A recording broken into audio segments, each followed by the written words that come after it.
Good evening, everybody. Sorry for the false start there. I am trying to. I'm trying to stop these. I don't know, these hiccups midway through the stream. The biggest problem is just whenever I do the live or the upload the live shows to YouTube. It's always a drag to sort of divide it into. So trying something new here. Also trying to start on time, but we'll we'll do our best. Um, I also kind of wanted to. I don't know. I'm debating about whether or not I want to take a break next week, but I'm definitely planning on doing a Christmas stream. It'll probably not be Book of Hours though. I have some other plans. But for now, we'll go ahead. We'll say that streams will continue as normal, and we are going to enjoy some more House of Light tonight. I can't promise that we will get through the rest of the house. However, I do think I can. Oh, that's interesting. Sorry, I just saw a second chat message. I'm gonna try something here.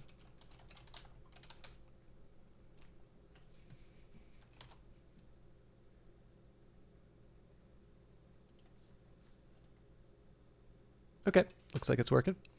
But yeah, so I can't promise that we are going to unlock the remaining vaults tonight, but what we are going to be doing is we'll push as far as we can through the existing vaults, and then I also have my continuing journey in terms of my skills. So where were we? This is the stream.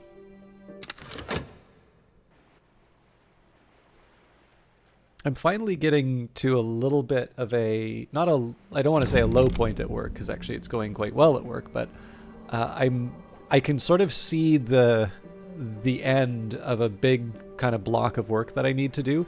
I've been scheduled for meetings in a little bit of a weird way, so I don't know, I'm going to need to try and balance that out, but I'm feeling reasonably good about being able to try and dedicate a little bit more time to proper starts. Okay, I want to take a second here and make sure. Okay, so we are dreaming on a memory. I don't believe I had. So I forgot to do a to-do list for myself, so we don't really have a role for the Ragged Crossroads yet. We did finish a salon.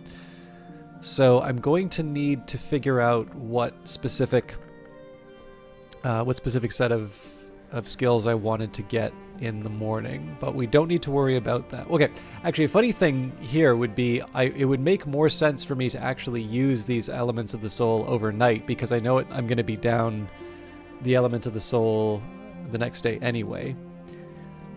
So you know what, let's just take a minute here. So I noticed that I saved a Savage Hymn. Now I may have saved the Savage Hymn simply because it's one that my follower won't, or my assistant won't necessarily make. You know, the best thing for me to do right now is just work out. I'm going to take a little minute. I'm sorry to do this so early in the start, but let's actually take some time. Oh, I do have a to-do list. So Deaths and Their Evasions I definitely read. So there's one that said Door and Wall, which I would use to bring Anbury and Lapidary to 6. That's currently at 4. I'm going to take a quick peek here. I have a feeling that the Door and Wall one might have already been used. Also, I should take a look at the Book of Maya, because I think even though we've spent quite a bit of time... So, Ragged Crossroads at the bottom. But I actually don't see Sand Stories anywhere. So that's one I probably want to read sooner rather than later.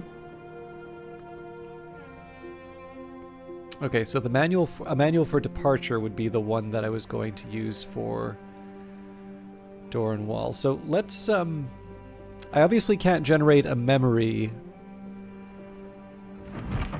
Well, sorry, that's not entirely true. I could do something like the Curious Hunch and then just generate another Curious Hunch. But let's see what kind of a shot that I have. So I think...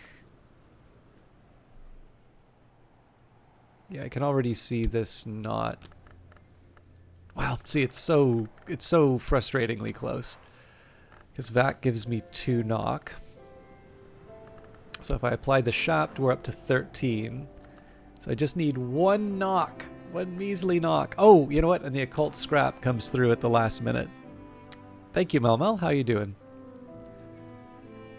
All right. So yeah, we are going to read this. And again, I'm down the shaft for tomorrow, but that's fine because I would have used an element of the soul anyway. Now, the real tricky part here is, can I get away with the same trick for the Book of Maya? And I can, because it just needs preliminal meter and rows. So I think Natan's desk will work for that. So that's a Hyksos text. All right, Rose, Journey's End. I can master this mystery. Enough rows to match mystery rows. And then I suppose I'll want the Faust because of door and wall. So I think with the Arab we'll investigate the paper.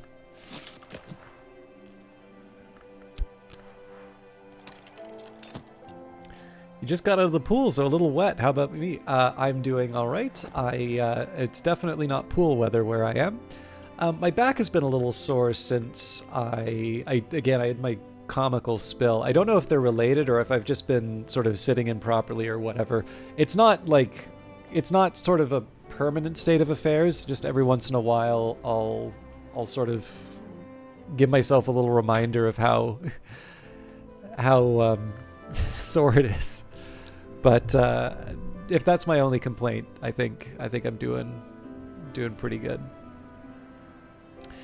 Okay, so two more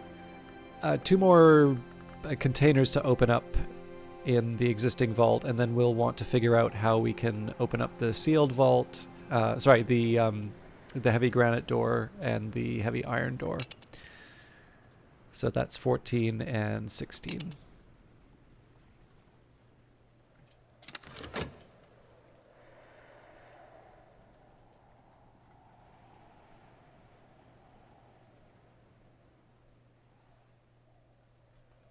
I actually don't recall how far we were into the night, but... well, I just answered my question. Memories fade, assistance departs, but the soul is refreshed. So I think the majority of work for today is probably going to be spent on moving Enbury and Lapidary up. Let's set aside a Faust and a Metal for that. And we may want to set aside a Fete for the sand stories, but for now, I will content myself to go out and see what I can find on the moor. The gorse is bright on the land's nape. We'll do the same at Crowcross Sands. And really at this point, if I want, I can bring in a hireling, I can try and work out how how many elements of the soul I need to level up the various things that I want. I think at this point it's fine to just, invite who I want, invite who I can, and we'll see what we can generate. And then on top of that, after that, we'll see where we can close the gap a little bit. I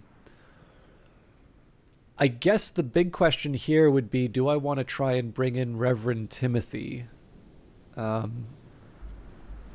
I think this one's kind of an interesting one because if I recall correctly, we had a little too much.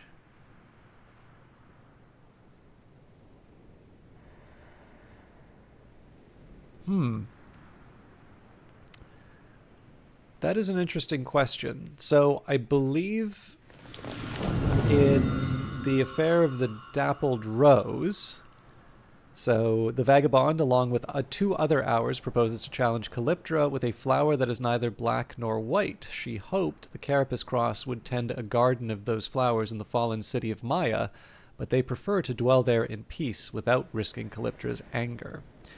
So this one I did more out of trying to preserve humanity. I think this was Olympi's choice that I went for.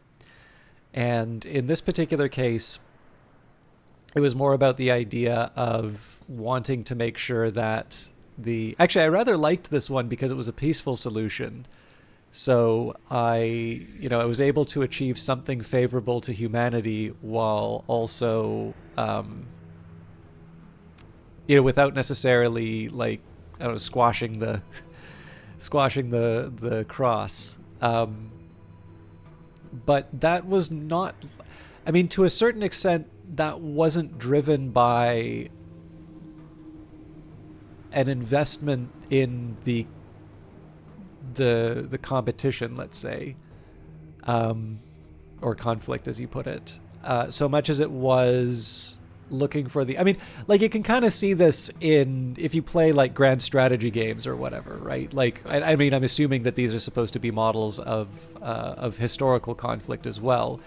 You may not necessarily be invested in the particulars of the dispute, right? The casus belli.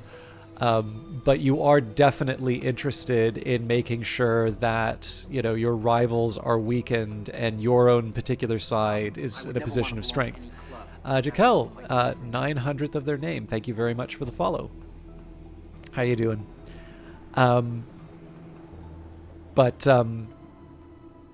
yeah, so this was really more about advancing human interests over a particular investment in the competition. I mean, to a certain extent, I don't feel a strong attachment to the Vagabond or the Moth, and I think Calyptra is a very interesting idea, although, of course, I probably push a little bit more towards Revelation, so you would think that I would be a bit less inclined towards that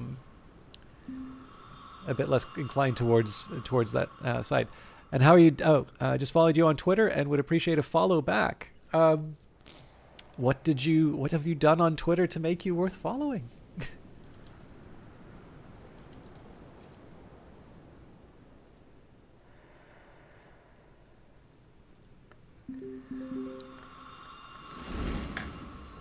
All right. So I've locked up a few of my elements of the soul. A few of my verbs. Let's start. So Enberry and Lapidary will use Sky. I'll also use Forge. So let's get the Sky and Forge that I can't.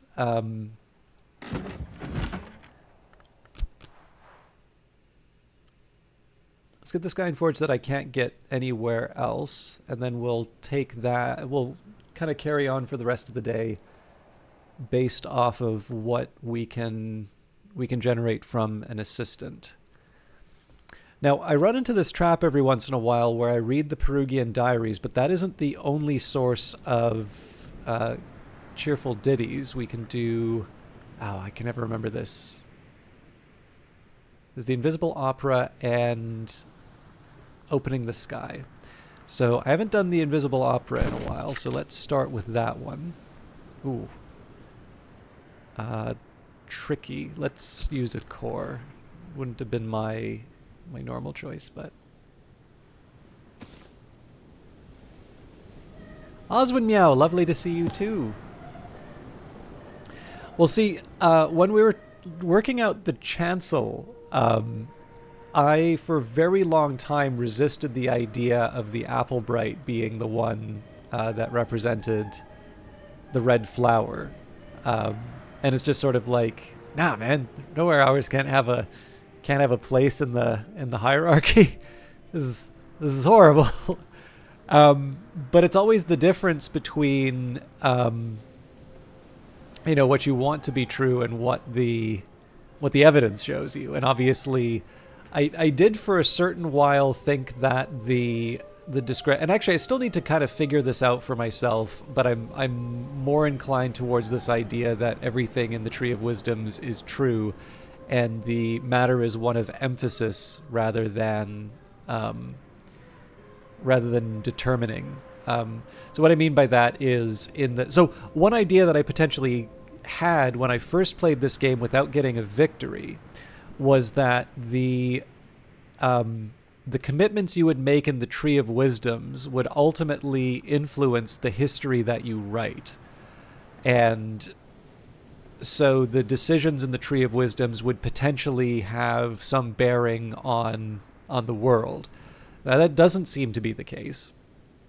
And, I suspect probably there can be some reading that you can do, and it could go both ways. But it seems to be that what is described in the Tree of Wisdoms is more about, a worldview, and that there is room for all of these things to be true, although you can also see how two parties would be in sort of incredibly intense disagreement over, what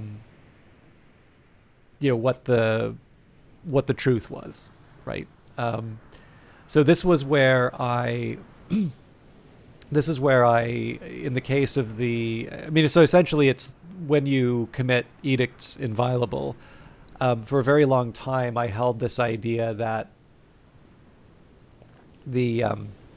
by not committing edicts inviolable to, I think it's Ithistry, it would deny the Applebright that particular role.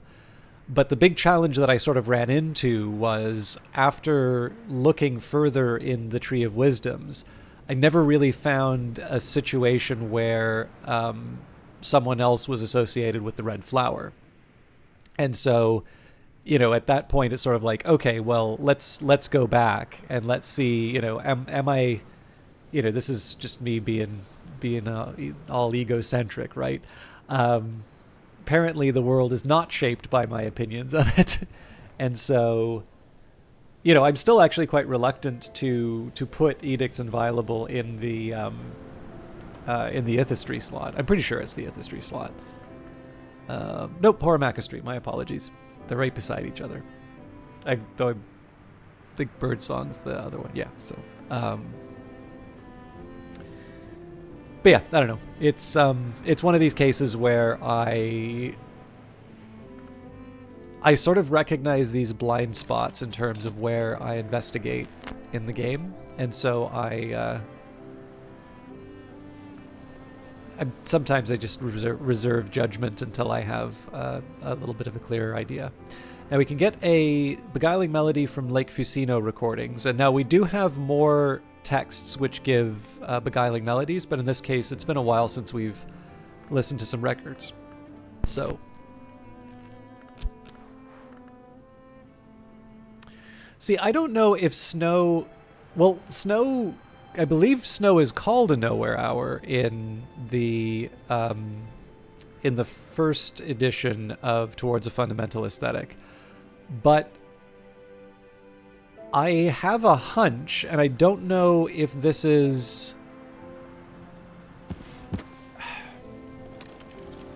I don't know if this is based off of something that I read, and I can't remember where I point to it. I run into this so many times. Like, I know I've read something, and I have a pretty clear idea in my head in terms of whether or not it's right. And I can never remember the place where I found that idea. But I've always wondered if Snow is a reference, if Snow is not an hour, because I don't think I've ever seen an hour called Snow. And so I wonder if it's another name for, the same way that, the Colonel will be called, like, the Chiliarch. And I mean, the Scarred Man, I suppose you can at least get away with, because that is sort of, that could be in reference to the person before it became an hour. But there's enough situations where the hours get called by different names that I'm not entirely convinced that Snow is an independent entity from anything else that we've seen before, and that the question instead is to ask, which of the hours that we know, admittedly some of them in quite fragmentary knowledge, but I sometimes wonder if Snow is just a reference to an hour that assisted Cosley in writing that text. Yeah, well, it's not so much the question as to whether or not it's an hour, but it's the question as to whether or not it's an hour independent of the ones that we already know, right? So oh, who is it? So when someone refers to the laughing thrush, right? Um, that I'm near certain, I mean, maybe I'm starting to doubt myself now, but I'm near certain is a reference to an hour, but it's not necessarily an hour. Like, it would be an hour that people would know by another name. And that's kind of where I'm wondering if snow, snow is in that category. Okay, where was I? I've got.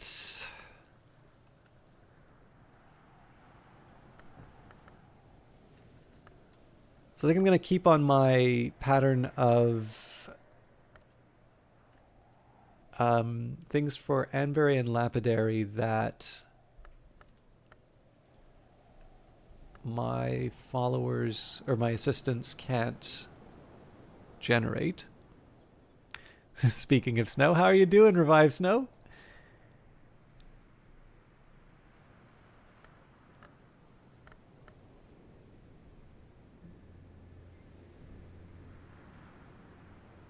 For those of you who do not know Revive Snow, in fact, it's all we can do this for Oswin Meow as well, but we'll take a second with both because they're two quite different streamers, but both wonderful in their own right. So Revive Snow has to endure me streaming Book of Hours. So Revive Snow knew me when I was a proper variety streamer, and I will still be a variety streamer. It just happens to be that I've been doing Book of Hours for such a long time. But I believe I originally found Revive Snow through streaming Phantom Brigade. Now, Snow's got a really interesting stream. I know I see, this is one thing that I always feel a little bad about because Snow's stream is more than just sort of the technical side. But I sometimes make the joke that I would be sort of a camless, voiceless streamer, right? I'll just hit the mute button.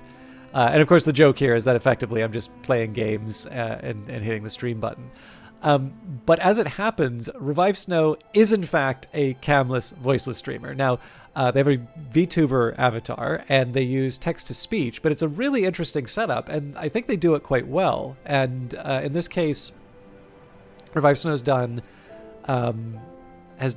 Beat Saber, so it's actually, I think, the first time I've seen that played on stream, actually. But also some Grand Theft Auto. I think it's the base Grand Theft Auto. It looked like it was a raid that was being done rather than Grand Theft Auto roleplay. Again, just a really interesting stream, co-op as well as single games. And of course, I can always speak to the quality of the games because, let's face it, Phantom Brigade, right? But like I said, also fellow Canadian, which is ranks high on my list. But like I said, definitely a really interesting stream to check out. And on top of that, I will also mention that Revive Snow tends to stream a little bit later than I do. And so one thing that's sort of nice is later on in the evening, particularly if there isn't another Book of Hours stream or something. Like, one thing I like to try and prioritize where I can is if it's the same game that I'm already playing, I like to try and be able to host people who are streaming that game. So, of course, this is how I found Snowstream originally.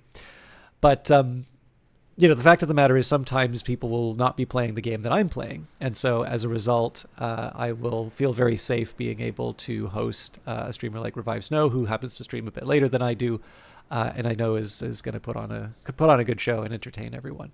So that is one person that I can definitely recommend you check out. And on top of that, Oswin Meow. Now, Oswin Meow is unfortunately going to have to be presented in relation to Book of Hours because I have had an absolute blast watching her play Book of Hours. But Oswin is also much more than that. Oswin Meow is somebody who I've seen play Disco Elysium. In fact, was the reason why, I did a little Disco Elysium on my birthday. And I do intend to return to that game at some point. I've also seen Helldivers 2, and I'm forgetting one other game that I saw you play that I really liked. But one of the things I appreciate the most about Oswin Meow, on top of the fact that, Oswin was a wonderful viewer who said something very nice about my my broadcasts before, and I didn't connect until much later. And I didn't connect so much as Oswin just told me. But But I I enjoy the conversation in the stream, and again, this is one of the things that's kind of fun about streaming. You get to meet very interesting people from different backgrounds or different perspectives. But I think one of the things that I enjoy by far in Oswin streams is the fact that she really takes the time to engage with the game on her own terms. And it's something that I really appreciate for Book of Hours, because it's obviously a game that is intended to, it's a game that you linger in. It's a game that you take your time and you enjoy, and you can let the understanding sort of creep in as you continue to play the game. You can try and really like drill down and understand. And one of the things that I liked was Oswin sort of expressing this uncertainty over, streaming and just reading the books, like reading the books and looking at the memory that came out, and, really, really thinking about that and what that meant, and doing an interpretation of it. And like, to a certain extent, I feel bad because I would not want somebody to feel uncertain about their broadcast and whether or not they're doing the right thing. I certainly know that pressure, in terms of trying to keep the stream moving and such. But the thing that I liked the most, it was very charming to hear that as a particular concern, simply because I actually found it fascinating, because of course it's been a while since I first played the game and encountered certain texts for the first time. And it was wonderful to see someone say, I am not going to care about whether or not I, go all the way to the Kukurbit today. I want to know what these books have to say.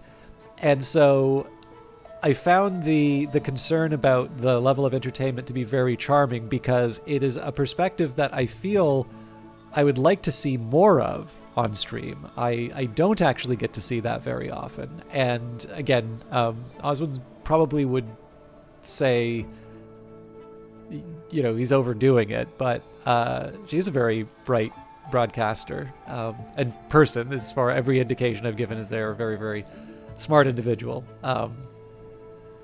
And those are perspectives I actually really valued and I really enjoyed hearing. So it was definitely a really fun stream to watch, in my opinion. And it's one where, again, there's definitely there's enough room around in terms of Book of Hours. There's a few different people who are streaming it, and they'll all have their own takes, they'll have their own perspectives and their own approaches to the game. But I think Oswin, on top of the fact that I really like her stuff, has done the kind of stream I would like to watch of Book of Hours. And so it's, again, I probably overdo it in terms of the Book of Hours side, because again, she streams more than that, but it's also the sort of thing that I want to show some encouragement for, because I do think, intentionally or not, this is a kind of broadcast that I feel works well for the game, and I'm maybe a little surprised more people don't do it that way. But in any case, on with the show. I always take "you're far too kind, thank you for the shout out." I take it whenever Oswin says that I've probably overdone it, and I'm going on too long, but what can I say? There's a lot to like. Two wonderful streamers that you both should check out as soon as possible. I'm trying to remember if I've done the Time of Division or if we were on to... Actually, I think we were on to the Twin Serpent Tantra, so Cardia's Delights is the next one. And we're already using the Motley Desk. So again, we're looking for an E-Sky and an E-Forge.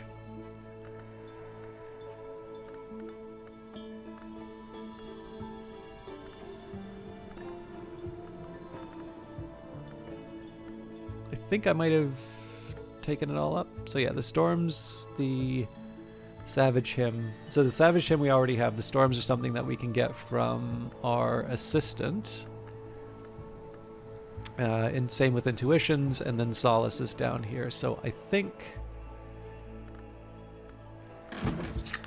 that's it for books for now. And I mean, I suppose I can try and read one of these texts that houses a Numen. We've got the Shritic Book of Suns, we've got the Turquoise Hand, the Sun's Design, Serpent Root, and our last version of the 3 and the 3.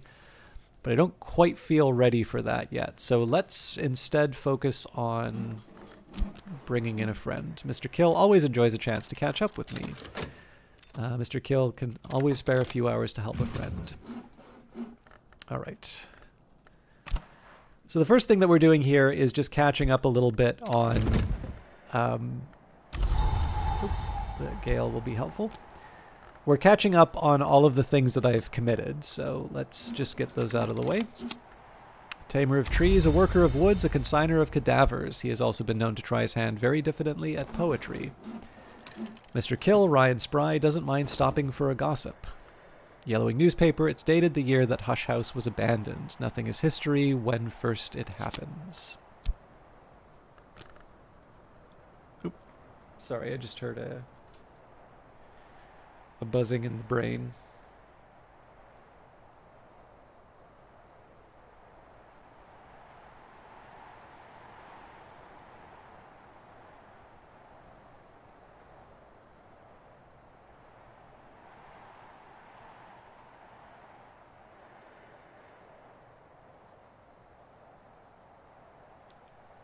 Okay. Nothing's history when first it happens. So I think we're going to use the consider verb quite a bit over the course of today. So let's start by opening the contraband jetsam, who threw this overboard. And then we'll move into the remaining containers in the vault.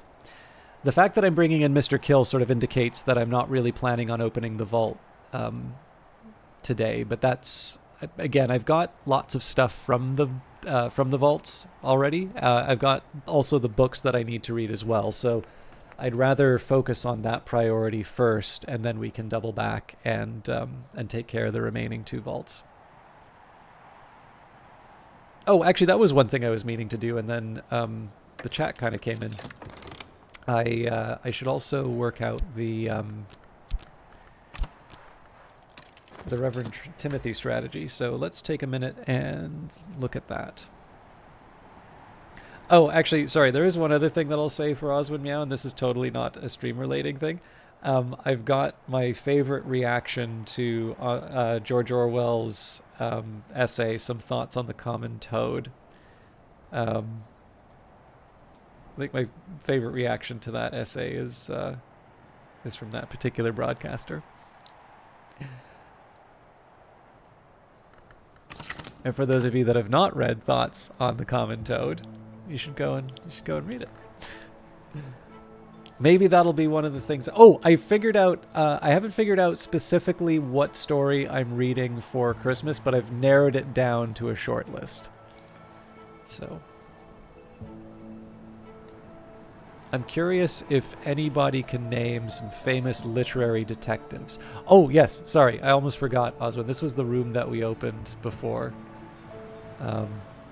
If you want details, I'm happy to read the description, but right now I'll just let this stand as a mystery, because this one is in the trailer too. Cats.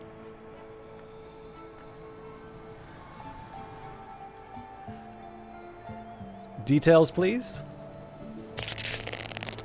Altar to Saint Tentretto of the Deep Door, who is 4 times winged, for the Skimifectra kind, the Gladerflug kind, and the Thritage kind, for the kind within.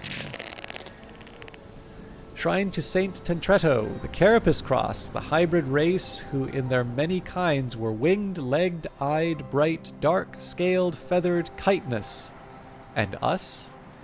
The cross are gone, the cross were always history, but to their children, their enemies, they leave this hushed legacy. So, definitely the altar is the most attention-getting out of the rooms, but the drawings in the background, especially when you hear the description of some of the carapace kinds, it's very suggestive. I will also point out, I like this little guy right here. Actually, this fella's pretty good too, but this one right here is clearly living his best life.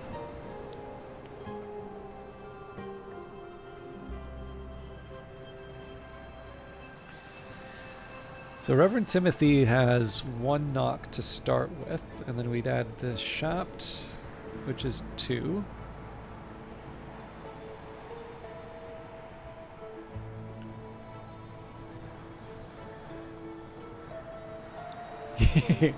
There's so this room happened to have the one there's something in here that I didn't find until I got to my second playthrough, which was also kind of fun.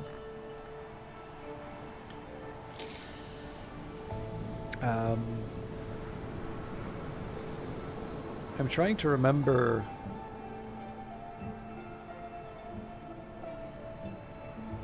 I think I'll just go for a Numen for a memory, because that's the most reliable for me to generate right now. So we start with Reverend Timothy, we give him a Shapt for 2, which will bring him up to 3. Then we give him the Numen, which would go up to 8.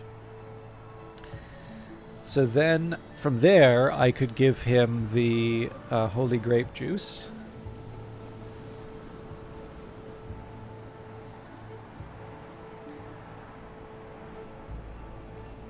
So that would bring him up to 14. And then we don't really need... for the first vault, we're good. But for the next vault, we would need another 2 knocks. So the easy answer there would just be to make another Moth Orchid candle, I think. I think we got one of those kicking around here somewhere. That's Aglaophotis.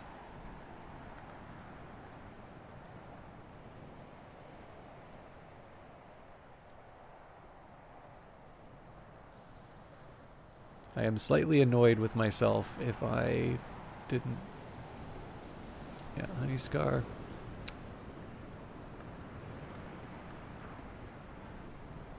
I haven't played most of them, actually. So I've got a Magnate run, which is this run, but I also had an earlier Magnate run. I've got an Archaeologist on the go. The first that I played both in the full version but also in the demo was the Twiceborn. I've never had an Executioner run. I've never had... I feel that there was one that I got... Oh, sorry, I've done an Artist. I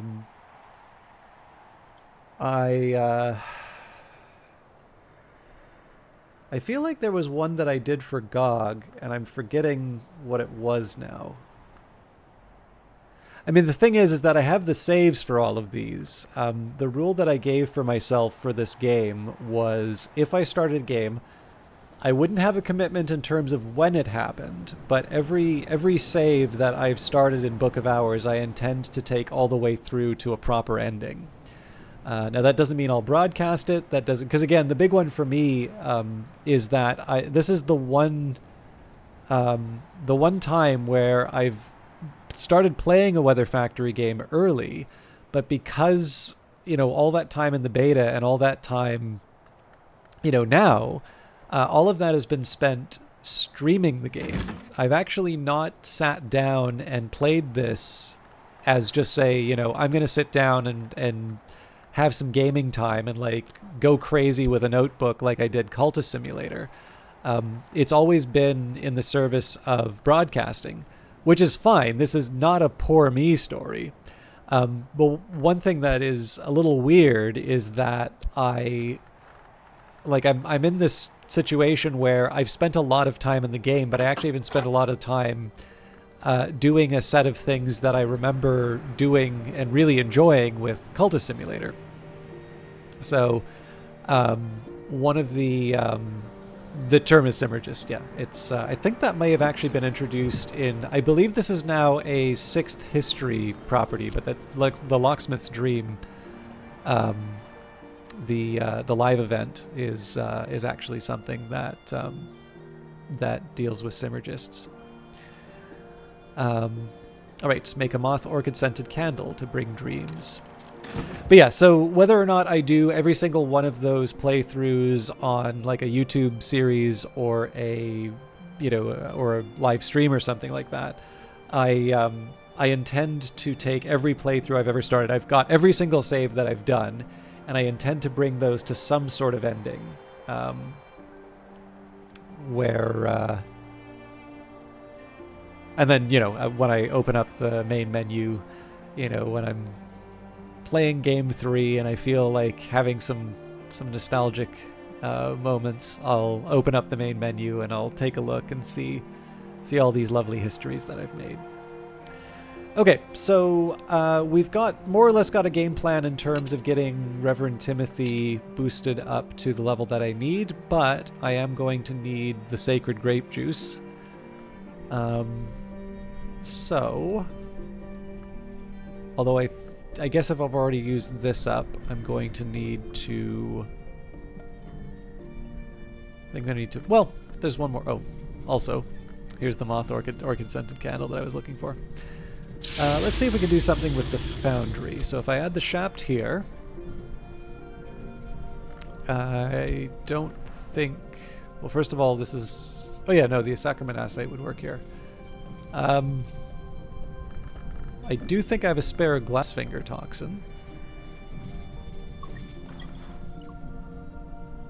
Yeah, it'll do.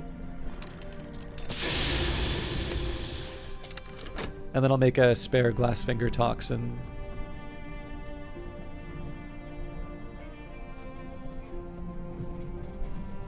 Sorry for the wait there. I needed to just figure out how I was going to spend the intervening time.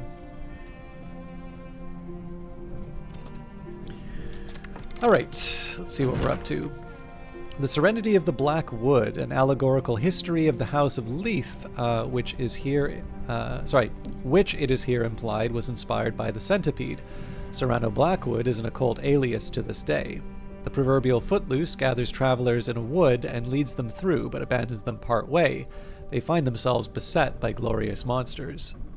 The travelers discover that they can survive if they close their eyes. They adopt a closed eye as their sign, and that they can go unnoticed if they drink from the clear, cold streams. But they never forget that proverbial footloose, the centipede. But they never forgive her either. Sorry, that was a rough reading. Cardia's Delights, the third volume of Abbot Geoffrey's hypothetical theological dialogues in the Socratic mode. If Janus were an hour, Cardia might be counted among his names, but the world has never turned in such a manner, and so she is not. Geoffrey discusses the living signs, signs which change their shape and whose inflexibility is part of what makes it identifiable. He gives as one example the paradox of the hinge, and draws comparisons with the names called twins, who would be considered hours beyond the church. He hints, at the amethyst vessel, which can be sanctified, by the great signs in the presence of Nock.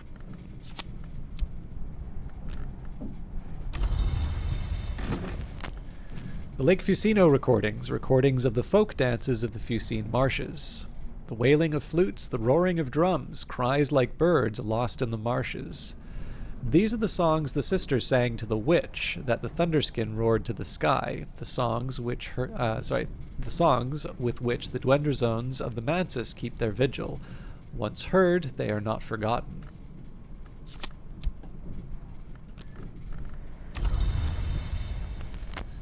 And the Invisible Opera, the unfinished recording. A recording of a 1911 attempt at a performance of Wings Within Wings, the so-called Invisible Opera. The singers complete the Skubald aria, Beneath Our Skin, and A Rose in Maya without incident, but the Invisible Opera is dedicated to Pharisraph the Magpie, who delights in unexpected interruptions. The recording ends with a clamor of horrified voices, a grating metallic screech, and a soft brass buzzing that fades into burring silence. Alright, so we shouldn't be waiting too much longer for the books that we've set up. And we've got a box of rarities.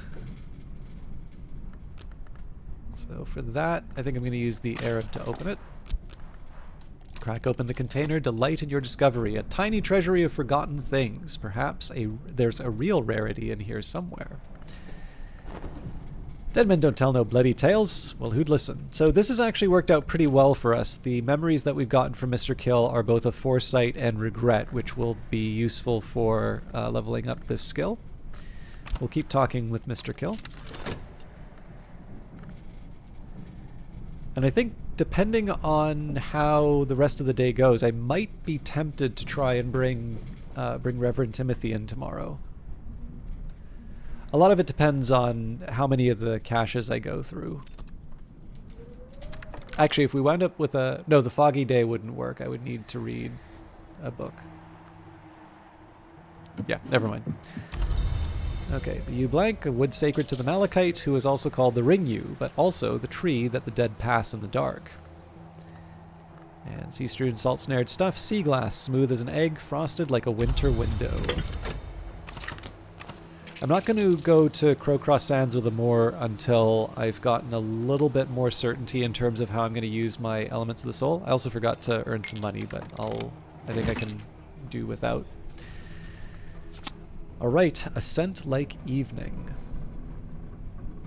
Let's set that up. Put it on this window. Okay, Book of Maya, an account of the 5 visits of the Desert Wanderer, probably the hour called the Vagabond, to the city Maya. She begins as a delighted child, perhaps even a mortal, but then things go badly. In her second visit, she came as Laughing Thrush. Her heart was bright within, her beak was ripe with song, but in the first moment her feathers touched the city stones, the laughter began. The Wanderer's penultimate visit is as Centipede, whose venom cracks stone. Maya is abandoned to the desert, but she returns one last time, again as Laughing Thrush, with 4 other hours who take the shape of birds, to celebrate the first roost above the bones of her hated kin. So, there's an intuition. We're not going to be able to make much of that, I don't think, but it's nice to know we have the option. And I will put the Book of Maya with the other intuitions, although I believe we are out of room for those. So I may want to find an alternative shelf before too long. It's already... I mean, it's bad enough that I have one that's sort of hanging over the edge like this. What do we have? 1, 2, 3, 4, 5, 6... 2, 3, 4, 5. Actually, well, this doesn't really cut it. I think I went through this before. 7.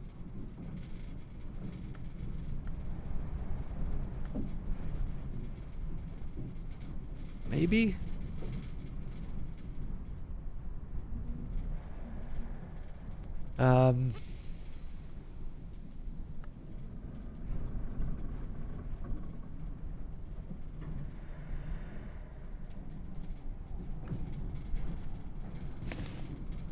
Gonna try something.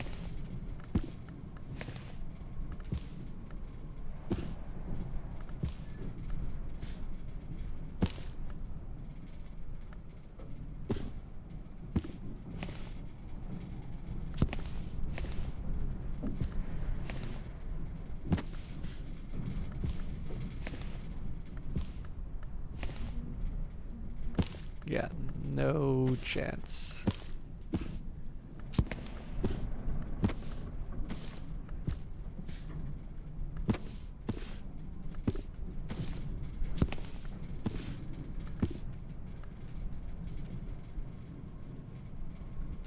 I think I tried this before, but I'm gonna do this one more time.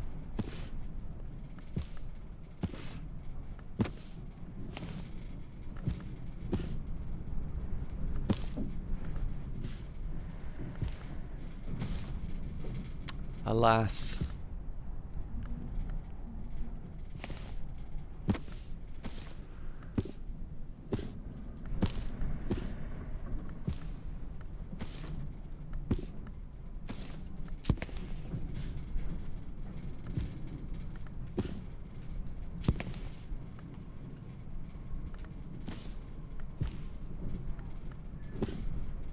I gotta put these back, otherwise I'm gonna forget, but...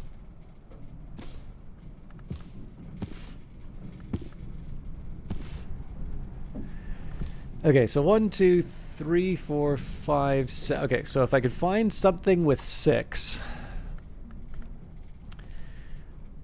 That isn't... that, like, I imagine these are basically the same size. Well, there's my 6. But I think, yeah, this is impulses, so they kind of need to live together. Yeah,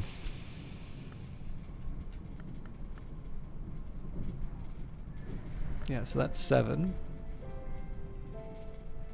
So that's the same problem as this group.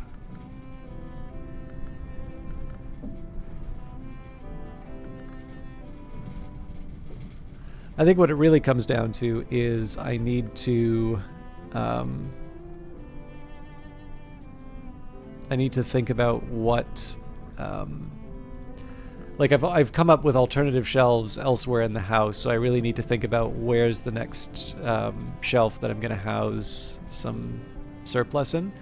This is a perfectly good shelf for things that are not bittersweet certainties. So if I had a better home for bittersweet certainties, or I could work out where maybe I should put the fear. I feel like there's a few opportunities, but it's not going to be one that I work out right now. I think I've spent enough time thinking about it, and it clearly doesn't have an easy answer. Next up, a manual for departure. The author, who identifies itself as the Jekadu, claims to be one of the great hooded princes of the land of the river. The style is informal, even chatty. No, these doors shouldn't be recorded, but if we had only recorded things before we'd had to leave the 5th history, we would be in a much better state. So here I am writing it down, and if you don't like it, you can sanction me. And the manual for departure lists a number of strategies, occult, martial, and political, for quick escapes. Many are irrelevant, obsolete, or enigmatic, but the manual does include a number of powerful techniques for opening portals. Here we have... oh my goodness. Sorry, I'm probably going to mess this up, but Soth-a-Lot Gothmoth? What a name. What a player. I didn't realize how important storage and organization was until I was quite deep in. Thanks, sheer luck on your first game. Yeah, well, the funny thing too is that... No, you don't need to apologize for the name. It's a fun one. I know my limits. So, welcome to the stream, first of all. The funny thing for me is that I feel like I had fewer storage problems when I arranged the books the way I would in a normal library. By which I mean, like, you put together subjects in roughly the same categories. Now the thing is that people will have their own definitions for what those categories should be. So when I first played this, I had a big spreadsheet which would say what the memories were. It's actually also worth remembering that at this point they didn't have the helper function to to label the bookshelves. But what I did was I arranged the entire library around either different parts of the library's history or around different topics. So, for instance, in the room with Ava's desk, this was dedicated to the DeWolfs. I think I probably maybe even expanded it out over here. But basically, all of the books by DeWolfs were found in this room. And then there would be a book... basically a collection of books by the Curia and so on, one for the Dawn period and the and actually, sorry, I should specify when I say the Dawn period, like I mean the authors of those periods, not the label. The label for the period of the book is also something that was added after the fact. And that was fun, and I thought it was kind of neat to spend the time sort of engaging with the topics of the books and organizing them in that way, because even then there are definitely some questionable choices, right? You know, which one do you want? It's like trying to commit stuff to the Tree of Wisdoms. You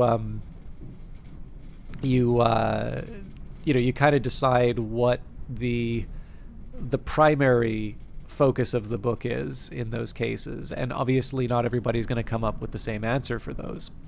So that probably was the easiest shelving job that I had, and that was largely because I was already deciding kind of what those subjects would be. Whereas I don't know if this is done intentionally or not, but if you try to shelve in the most sort of natural way for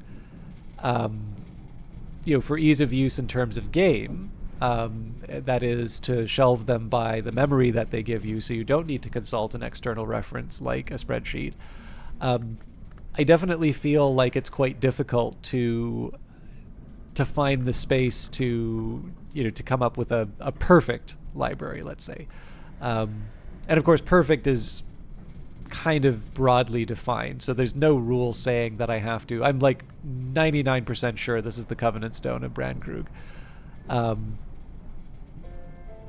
I guess a Covenant Stone for the Watchman's Tree, or for the branch of the Watchman's Tree. I'm trying to remember the exact way to refer to this, but anyways, it's like there's no rule saying that I have to keep this on the shelf. I can move all this stuff around, right? Put it all in storage. There's lots of different ways that you can make that space. The game, to a certain extent, I think one of the reasons why it gives you some challenges in terms of shelving is because it wants you to go around and mess with everything. And when I play, I am very reluctant to actually move stuff around the house. Like, you can break up furniture for firewood, for crying out loud. Well, maybe not firewood, but you can break up the furniture for wood. You can, like, tear apart stuff for fabric and such. But it feels weird to do that. So, also, Zarog, good to see you, and I appreciate the burn, given how the library was about 7 years ago.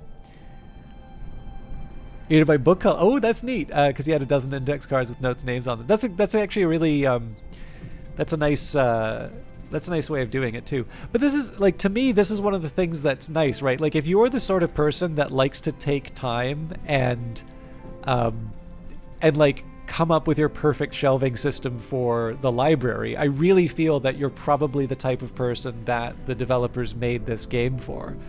When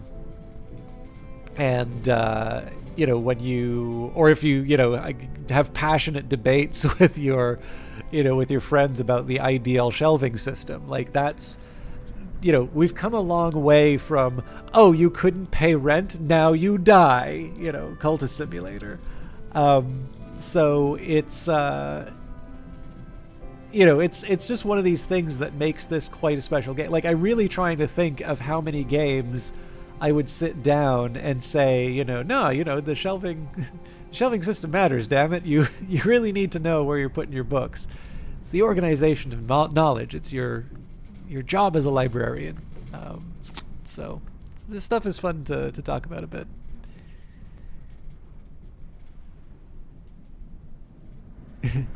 Yeah, it's the one thing I really have sympathy for, and like let me be clear, like, I love Cultist Simulator. I've loved it since, like, the prototype, which I don't think anybody's allowed to love.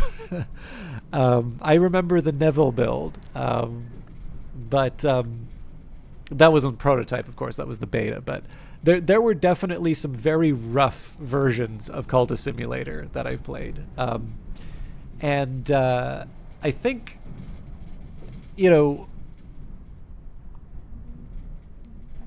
I never got too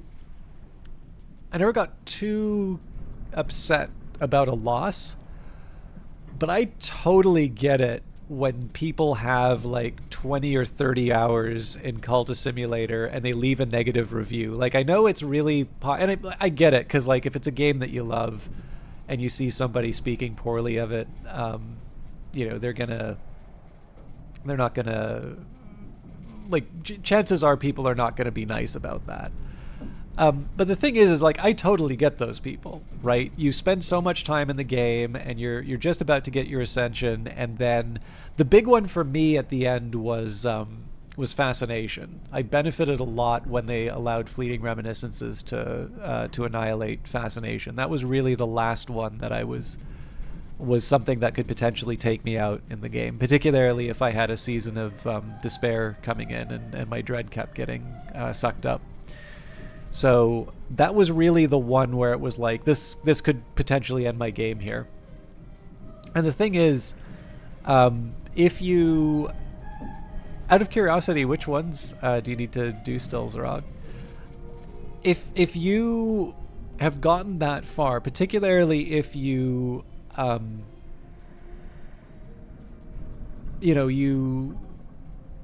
you really felt like you were on your way to finally cracking the thing open, and the game makes you go and start over at the very beginning again. Like, that's tough. And I think I kind of get it when people say, the game doesn't respect my time or anything like that. Like, I would not really change Cultist Simulator. I think, I'm sure Weather Factory might do it a bit differently now that they've got the benefit of a couple games and all of the responses from people. But I really do think, like, when people leave those negative reviews after a long time, I totally get that those are people who very likely tried to and wanted to really like the game in the way that other people did. And just in the end, it was that, I really don't want to have to go through this nonsense again, deflating feeling. It's not one I personally feel, but it's one that I definitely can have some empathy for.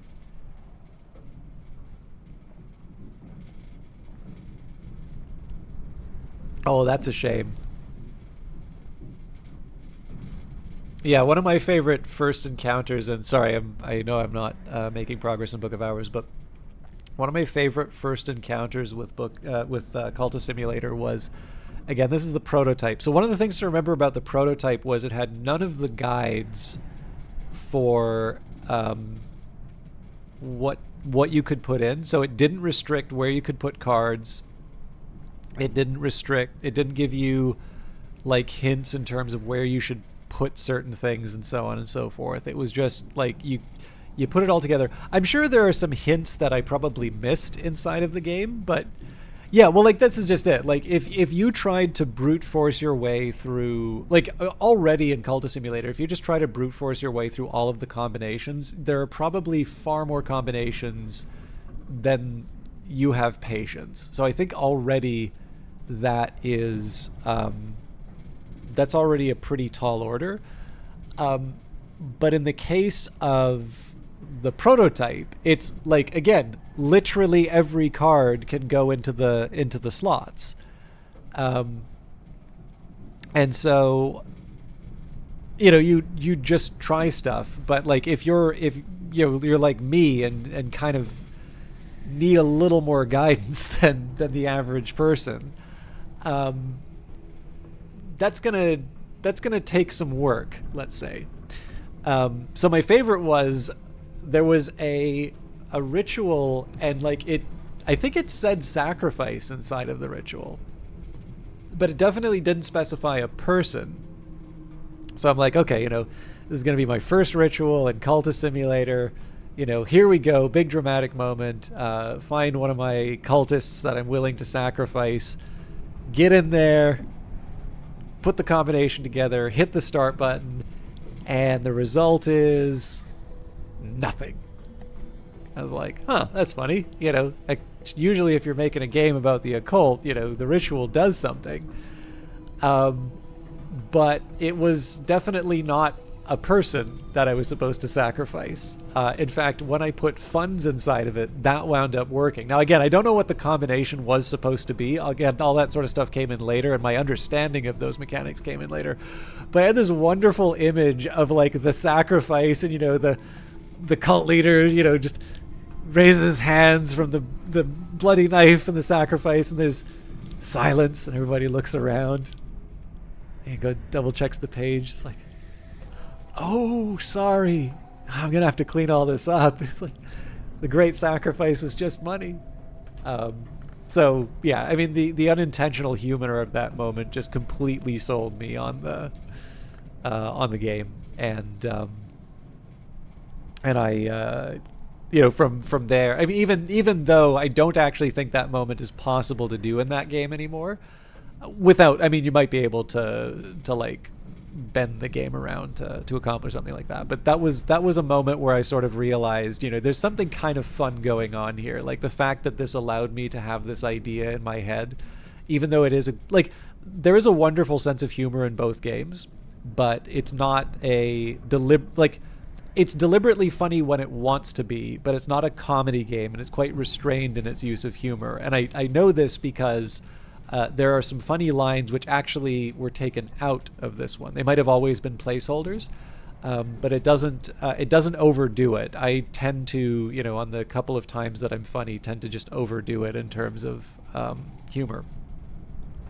So that's another thing I actually respect the game for. But like it's one of these things where even though it is, a horrible moment and the sort of thing you'd see at the climax of a horror film, the fact that that was something in the back of my head that was able to to have a darkly funny moment was something that sort of made me realize that this was a very unique kind of game that I was playing. And sure enough, the finished result did not disappoint. I will definitely tell you, Zarog, both are really interesting. If you're interested in the Carapace Cross, or not just the Carapace Cross, I guess the Dancer would be a bit more Carapace Cross. There are, with the painting, I think there's some really neat fragments of the world in Ghoul. I think the DLC was called Ghoul. I believe the Legacy is called Medium. But whichever one, the one where you do the Palest painting. And Exile is great. Exile is like Cultist Simulator 1.5. Hey, welcome to Veriosity. How are you? Were you streaming today? I don't think I saw the. I know you're doing Final Fantasy last time. I've not been announcing my lyrics. I just occasionally peek in when I get a chance. But lovely to see you as always. Veriosity, by the way, is a fellow Canadian broadcaster, formerly cyberpunk streamer, but I think I've primarily seen you doing Final Fantasy most recently. But yeah, no, the Exile is a fascinating one. It's really, really interesting the way that they were able to take Cultist Simulator and just make a completely different feeling scenario out of that. I highly, highly recommend it when you're ready for something a little intense. And sorry, I saw your Fruit of Melon and not the Fruit of Man. Shame Frank had to die. All right, I'm going to read this one more time and then we'll carry on. So, A Manual for Departure, the author, who identifies itself as the Jekadu, claims to be one of the great hooded princes of the land of the river. The style is informal, even chatty. No, these doors shouldn't be recorded, but if we had only recorded these things before we'd had to leave the fifth history, we would be in a much better state. So here I am writing it down, and if you don't like it, you can sanction me. The Manual for Departure lists a number of strategies, occult, martial, and political, for quick escapes. Many are irrelevant, obsolete, or enigmatic, but the manual does include a number of powerful techniques for opening portals. The Jekadu, after crossing from the other history, wrote, "This is a triumph. I'm leaving a note here. Huge success."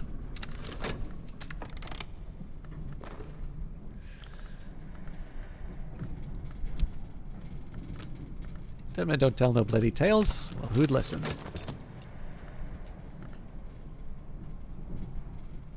Oh! Turns out you get a second row if your bridge collection goes all the way back to Brandkrug.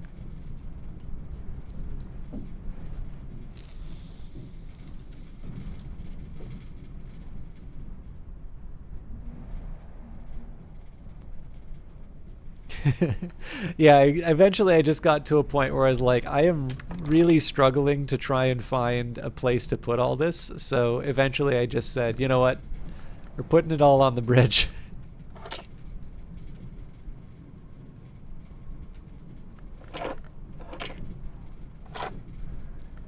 Desiccated witchworms. Nasty little things, but almost safe when they're this dead. Crack open the container, delight in your discovery.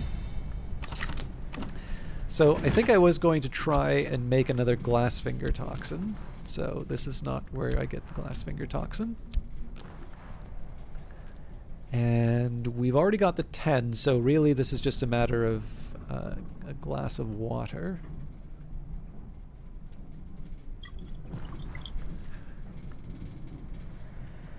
Yeah, so once upon a time, I did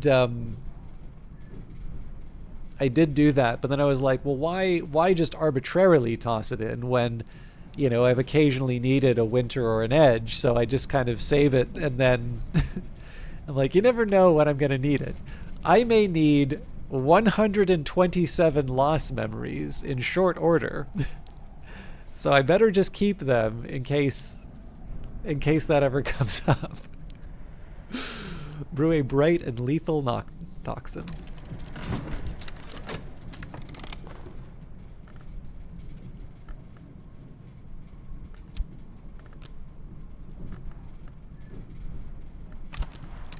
All right, let's get Anbury and Lapidary. So if I had worked on this right away, I would have had a spare foresight to work with. But okay, so door and wall. For this, we will apply the Faust. And let's go for the things that can be replaced. So we'll start with the foresight and the regret. I don't believe Mr. Kill can give me a secret threshold, but we do need to pick what we want to put in. So I'll do the music, I guess. So a cheerful ditty and a beguiling melody. So satisfying to have come so far. Improve the skill to level 5. So right now we have 1, 2, 3, 4, 5. So I don't really need that much more to make this work, but I will get some more music, if nothing else, just because it gives me a chance to read the Opening the Sky.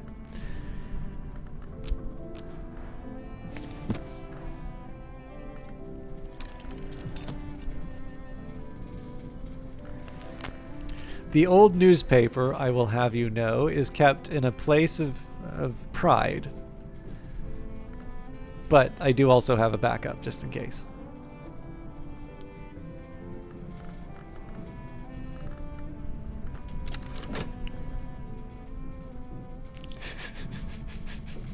I don't know, most of the stuff's pretty useful. I will confess, I perhaps don't need 2 Vipers. Oh, do I have 2 Vipers? I thought I had 2. Maybe I only have the 1 now. I at least have a Viper's Egg.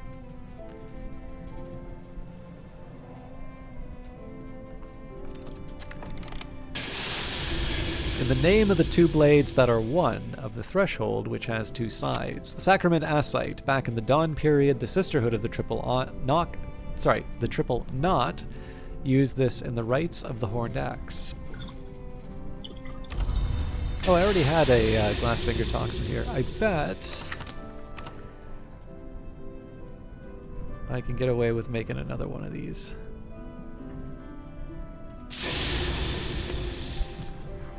This can really be open to anyone, but I know Oswin Meow hasn't gotten to watch all of the stuff that we were doing in the last couple of streams, so I will just say, if you are curious about any of the rooms or anything inside of them, I've been a little conscious for anybody who hasn't played this game through to the end. I'm not deliberately avoiding anything that would be, like, so technically, even something halfway through the house would potentially be a spoiler.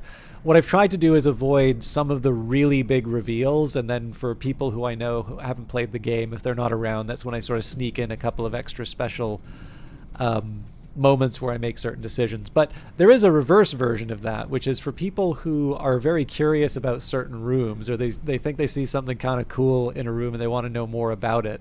I'm also open to kind of moving in and focusing on it, and even trying to explain some of it, although explaining is always a bit of a challenge when it comes to secret history stuff, because I think I have a little bit of a grip about what's going on, and then every once in a while the game will throw something new at me and I'm like, I am not as clever as I thought I was. Alright, induce a change in the toxin to make it more knock potent but safer. So in its current form, Glassfinger Toxin, what is within, without, what is without, within, a poison sacred to the votaries of the Menascate. And the skill is now level 5, its power aspects have also increased. So if we don't have another memory, we're going to have to wait a while on the... Yeah, the hindsight won't do the trick. I'll maybe just double check that. But if I don't have what it takes to level up Anbury and Lapidary... Wait a minute. 1, 2, 3, 4, 5. Yeah, I do. So this is why we check. Oh. Right, because the secret threshold is knock, but I don't need knock.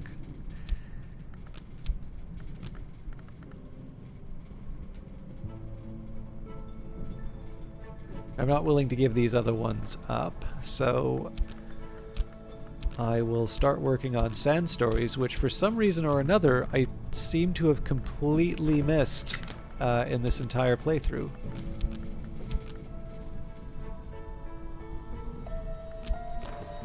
Use this lesson to acquire a new skill. I don't know of anything specific, but do you have any flavorite with flavor text or relation to the wheel? Ooh, the gods from stone. Okay, so if we're talking about gods from stone, probably the Seven Coiled is the most interesting to me.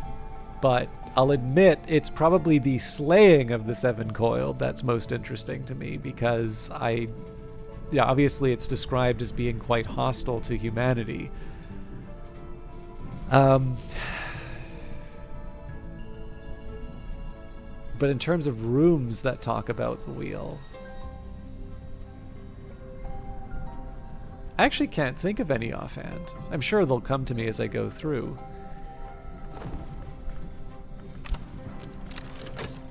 Mr. Kill, Ryan Spry doesn't mind stopping for a gossip.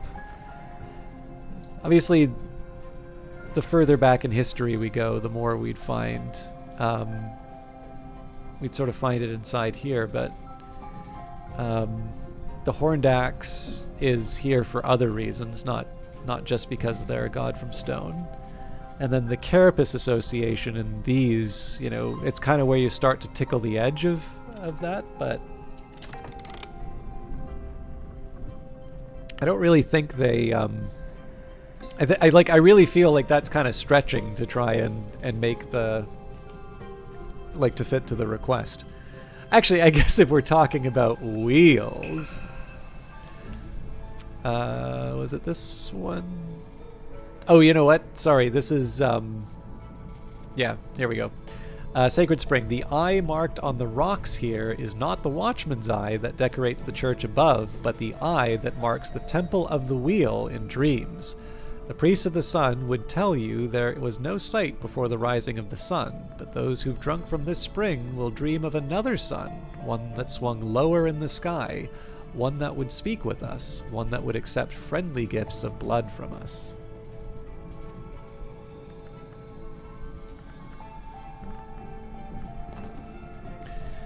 Another leaf on the Tree of Wisdom, Sand Stories of wandering tribes, watchful vagabonds, and winged devourers.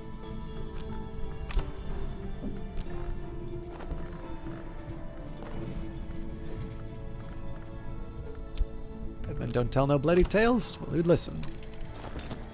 Alright, so Sand Stories. This arrived just in time. I mean, we could have used the intuition as well, I suppose. And effort. There's always more to learn. Opening the Sky, an unusual recording of Vero's Opening the Sky, composed for the coronation of the new king, Henry IX. The record bears the suppression stamp, Expunge. The first movement is soft, autumnal. The second, unsettling, febrile. The third is bright, soaring, rapturous. This one is always tricky to read. The fourth movement is glassy, slithering, and a tintinnabulous icicle rattle. The fifth returns to the theme of the third, bright and rapturous once again, but this is a choral movement. It becomes apparent, though, that these are much, much too pure and high to be human voices. They recall birdsong. They recall the sweep of the windswept sky, blue turning black at the edge of the higher heaven, and they wrench the heart in a direction the Bureau does not permit. This I always kind of like. There's something specifically about this image, and it's so I'll read it again. The fifth. Well, we'll do it from the start. So, Opening the Sky, an unusual recording of Vero's Opening the Sky, composed for the coronation of the new king, Henry IX. The record bears the suppression stamp, Expunge. The first movement is soft, autumnal. The second, unsettling, febrile. The third is bright, soaring, rapturous. The fourth movement is a glassy, slithering, tintinnabulous icicle rattle. The fifth returns to the theme of the third, bright and rapturous once again, but but this is a choral movement. It becomes apparent, though, that these are much, much too pure and high to be human voices. They recall birdsong. They recall the sweep of the windswept sky, blue turning black at the edge of the higher heaven, and they wrench the heart in a direction the Bureau does not permit. So I think about this particular image, one of the things that really works for me on this is that we have the benefit right now of watching, watching a few different, shows. Actually, the very first IMAX film that I saw, and so the thing to remember, I don't actually know how old this movie is, because the IMAX stuff that I would usually see would be, they've got a collection of IMAX films and they'll just sort of run it through, when it's time, right? You've got your rotation. But it was called Hail Columbia. So the space shuttle, which obviously isn't around anymore, but it was this, I think it was Hail Columbia anyway. But anyways, it's, I liked space. It was cool. It's IMAX. It's space in IMAX, and I'm really little, and the screen just goes on for days. It's amazing. But it turns out the composer you're hearing right now, I think that is one of her first film credits, which was very cool when I found that out. But the thing that's kind of important here, throughout my entire life, I've been able to see I just noticed, it's a little bird on her earring. Aha.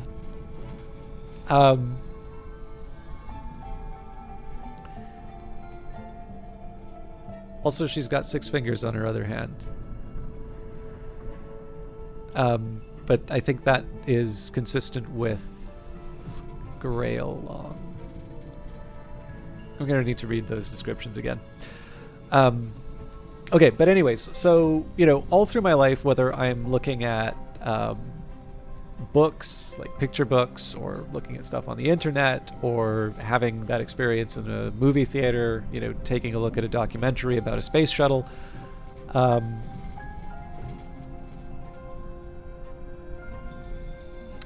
so I don't think this is a revelation, but I believe there's a larger version of either this image or another one, but there's definitely a worm image on Julian Cosley's, I guess I'll say, portrait, but I'm pretty sure this is a serpent or a worm or something along those lines. And we definitely know that would not be a coincidence for Cosley.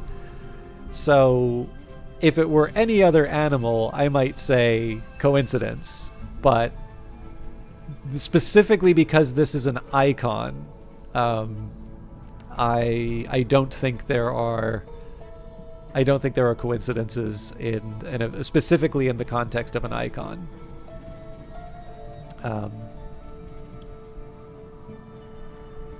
Sorry, I'm getting really distracted today, but yeah. So what I kind of want to say for this is I have taken it for granted that I can see what the Earth looks like from space. Oh, gotcha, yeah. So this is just something that I there's no point in my life in which there's been any doubt as to what, not even just what Earth looks like from space, but actually, what most of the solar system looks like. And on top of that, there's an Apple TV Plus series that I quite like called For All Mankind, and it's kind of an alternate history where the Soviet Union doesn't just sort of win the first part of the space race with the satellite, but they actually land not just the first man on the moon, but the first woman on the moon. And this causes the Cold War to extend out much further. It's to a certain extent kind of the TV version of the moon landing was the greatest accomplishment of the Soviet Union. Like the idea that that NASA, the effort, was driven primarily by the competition with the USSR. So it's kind of it's a continuation of that idea to an interesting and dramatic extreme. I've only seen the first 2 seasons. I know this third season's out, but I really like it as a show, and I would recommend it if you get a chance to see it. But even then, there's like this image of it's been a while since I've seen this particular scene, but there's sort of a woman who I believe this is before she knows that she can go to space, or it could be her last trip or whatever it is. But in any case, like she flies her jet as far as she can out, like just to that edge in terms of the atmosphere, and sort of reaches her hand up, and it's just this really nice moment in the series, and they do a very nice job of describing that place in here, right? The blue turning black at the edge of the higher heaven. Like there's really it's a great just shot on its own. It's the sort of stuff that I really like to think of in terms of like what is the sort of stuff that says, yes, I want to watch a movie instead of play a game or read a book right now. Like these are the moments where I'm sort of like, if you're gonna put something on the screen, this is the sort of stuff you want to put on the screen.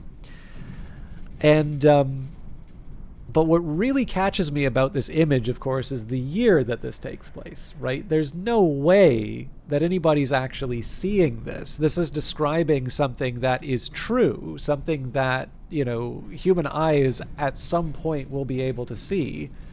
But you're not, I suppose if you were had a sufficiently broad understanding and really worked it out, you could probably like derive what this looks like.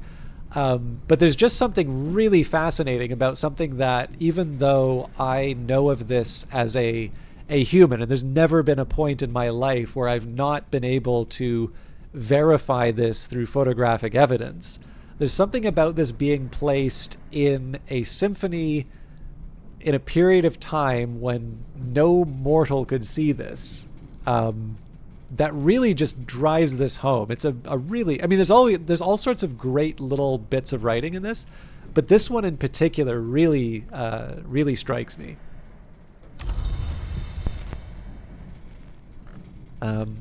I'm also going to need to get some tea, but I realize I've been very chatty tonight, so I'll try and make a little more progress through the day, and then I'll take a quick break. Yeah, and I don't want to make, obviously I've overdone it in terms of the explanation or that, but like these are definitely the little touches to me that really sell me on a lot of the writing in the game. And it's not even necessarily that there's any profound significance behind it, right? It's not, you don't gain some deeper understanding of the aviform hours or something like that. It's really just a detail in the sense of, here's something that's being described, and sort of by a further implication, consider the context. And I don't know, there's just something, I think it's just, honestly, probably what it comes down to is the satisfaction that comes from reading that description is very much like the kind of satisfaction that I get from reading a good book. It's something where you are able to put yourself in it, and you're able to sort of make that your own just because you're sort of feeling something inside of it. So, well, that's very kind of you to say. But yeah, I think that's probably where a lot of that satisfaction lies for me. Okay, the scale is now level 2. Its power aspects have also increased. Now I'm trying to remember where I might want to put Sand Stories in the overall tree, but we won't worry about that too much right now. We will, however, get the last of Anburian Lapidary.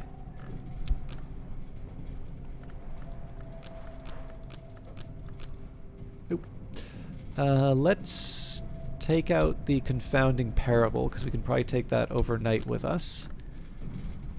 And we will add one more metal, and we will add the door and wall. At last, I'm something of an authority in this. Improve the skill to level 6. So again, there's not too much for me to do with Mr. Kill. I don't think we're going to be able to open all of the container. I'll probably do it anyway, just because I don't really have any. I don't have any use for the elements of the soul. Basically, I have too many.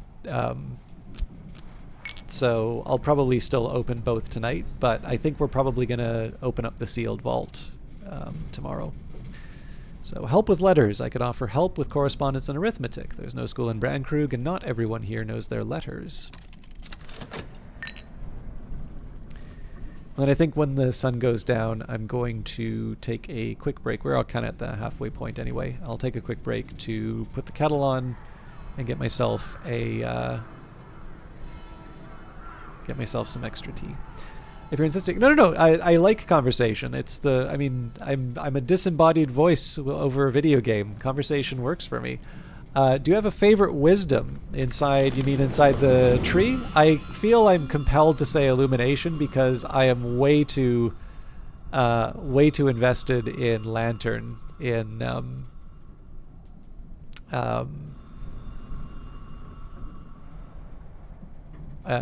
Cultist Simulator to be any other way. Also, just I think illumination is very interesting, right? If you read the description. Wait a minute. Isn't there a description of... Here we go. The brightest and fiercest of the bright arts, whose initiates purify themselves and the world around them. So, very hard for me to say no to that one. My top 3 in terms of aspects, and I'll say aspects in the sense of the original game because it's... I don't know. It's tricky to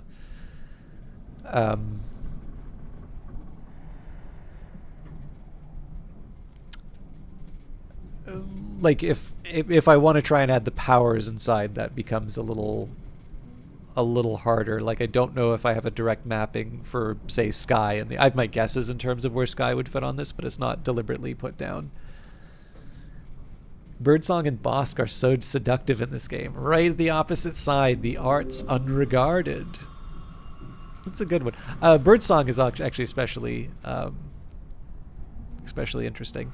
But yeah, so my top 3 in terms of the aspects or the principles in Cultist Simulator would be Lantern, Knock, and then over time have been growing to appreciate Edge. And of course, the thing that's so funny about this one is if you take a look for Knock and Edge, you kind of see it touching on all the different things. So when it has Lantern here, right, we've got Nyctodromy, Hushery, and Illumination. Well, Edge touches Hushery, as does Winter. It touches Illumination, and then it touches Horamachistry. So although in the case of this, it would be Forge and Edge. And then when we take a look at Knock, well, Knock is combined with Lantern and Nyctodromy, Scolacosophy, and then Ithistry. And again, Ithistry here would be combining with Forge.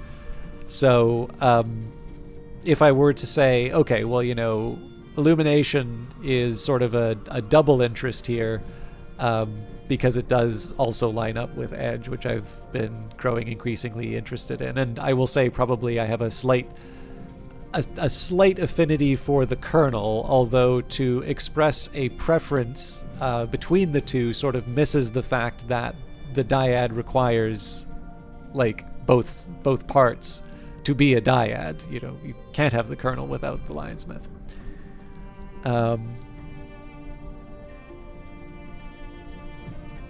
Definitely I mean, this is it. Like whenever describing the various principles in the setting, it's kind of like I wouldn't be able to turn around and say, you know, it's like I'm wearing a shirt right now. Not that any of you could tell, but I am so modest. I would insist on being fully clothed even in a camless stream. But the like I'm wearing a shirt right now, and I have selected this shirt not because I hate all the other shirts in my closet or my drawer or whatever. It just happened to be the one that I picked at this moment. And so consequently, right, I definitely have my interests in terms of wisdoms. I have my interests in terms of lore. But it would be tough for me to say there are any that I dislike. There are obviously stories, like any kind of mythology, there are stories that speak to me a little bit more than others. But that's, I feel, a bit different from, from expressing a particular preference, let's say. Alright, the skill is now level 6. Its power aspects have also increased. I'm going to let Mr. Kill do his thing, and I'm just going to bring up my notes. So yeah, the other one was going to be the secret colors, which would have taken care of Edict's Inviolable, but that's not... We've already taken care of Edict's Inviolable, so I don't have too much to worry about there. Okay, an afternoon spent profitably reading newspapers to the curious, writing affectionate letters for the lonely, steering farmers to the requirements of the Ministry of Agriculture. Now, I could have been opening a container, but I wasn't paying attention. And let's grab... Alright, the Ambered Casket, a treasure stored by an adept on the cusp of ascension to Lanternlong. What bright treasure. No, no worries at all. Good luck with the papers. Although I guess it's the students who probably should get the Wish of Luck. Not to imply that you are a harsh grader. I'm sure you are a fair grader. Okay. So, more than enough holy Kool-Aid. We will keep the confounding parable as promised. Now that night has fallen, I can rest and perhaps dream on the day's doings. And I think because we're at night, it is as good a time as any for me to take a small break to get some tea. So I don't think I need that long to let the kettle boil, but I know these things tend to take a bit longer than I usually plan. That's usually just poor planning on my own part.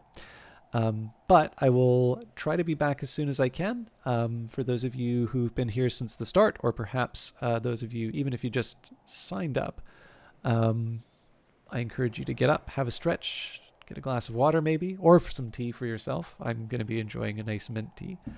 But we'll be back. I'll try to be back as soon as I can. And for those of you that have just been waiting for the advertisements, well, your time has come. I will see you in a little bit.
Zerog, I quite literally sat down at my keyboard when I saw you write that. Busted!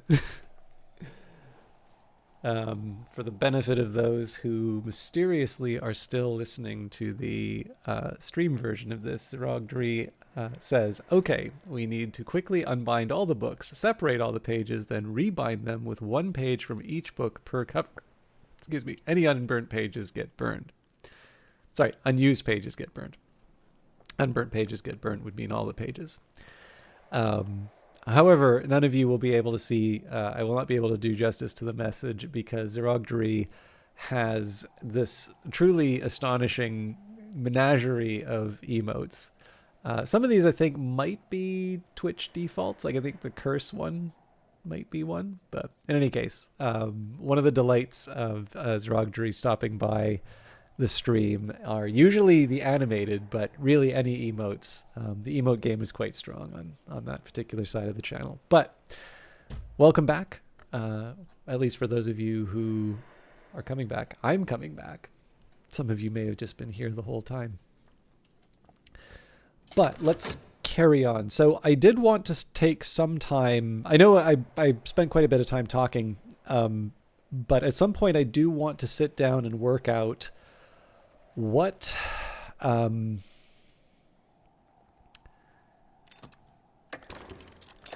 oh, hello. What bright treasure? The Chronsicord, a music box that only performs once, a typewriter that can only send one message, a clock that can only strike now. So this counts as a tool and an ink and a device. A machine that will only operate once. If it's an infernal device, that means it'll explode, so be careful. Where do we put the Chronsicord? I guess I've been using this shelf for my inks.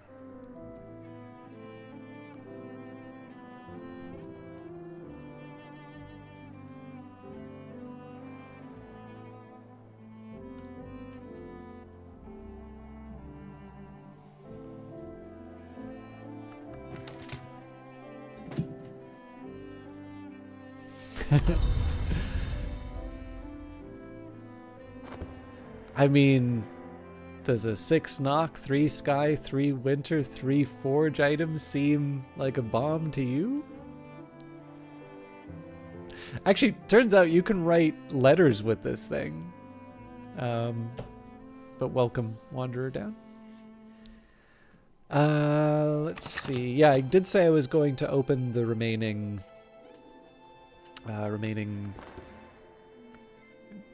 whatchamacallit, cache. Oral casket, a treasure stored by a king before his final sacrifice. What sovereign wonder.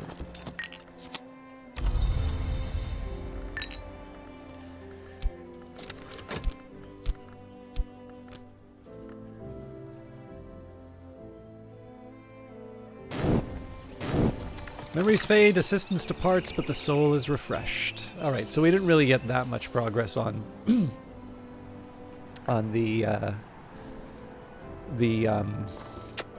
opening, but we're definitely going to talk to Reverend Timothy so we can bring him in to open up the we can open up the next vault.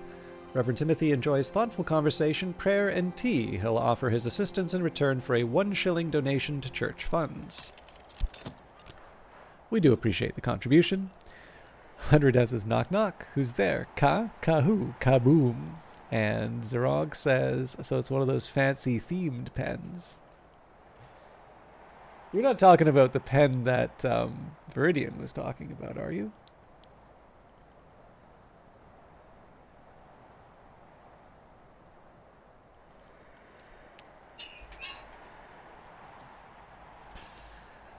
Some of the people who occasionally stop by, I got a pen a little while ago that looks like a bullet.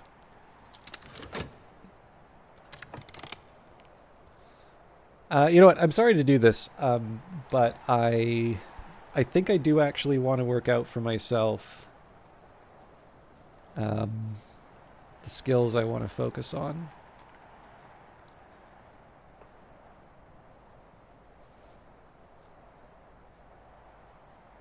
It's technically kind of too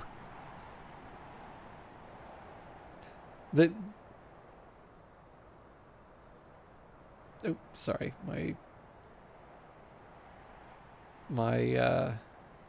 tablet is disagreeing with me now.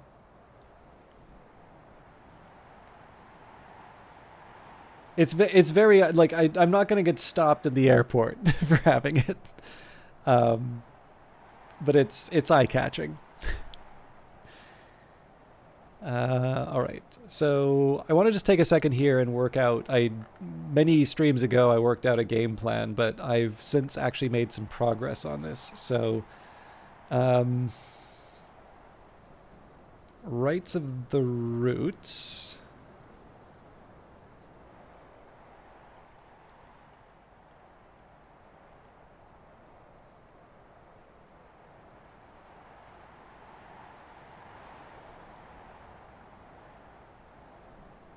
I'm going to take rights of the roots to level 8, and then furs and feathers to level 9.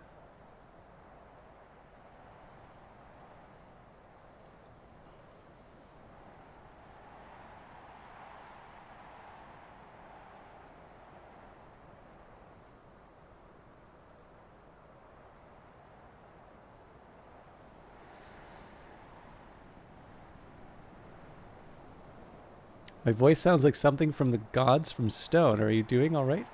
Did I should be fine. I don't feel bad.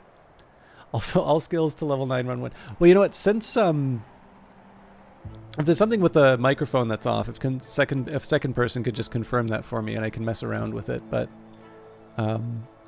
if it's just I'm sounding under the weather, I hope I'm not perishing. But I don't know. Maybe this is a sign of things to come.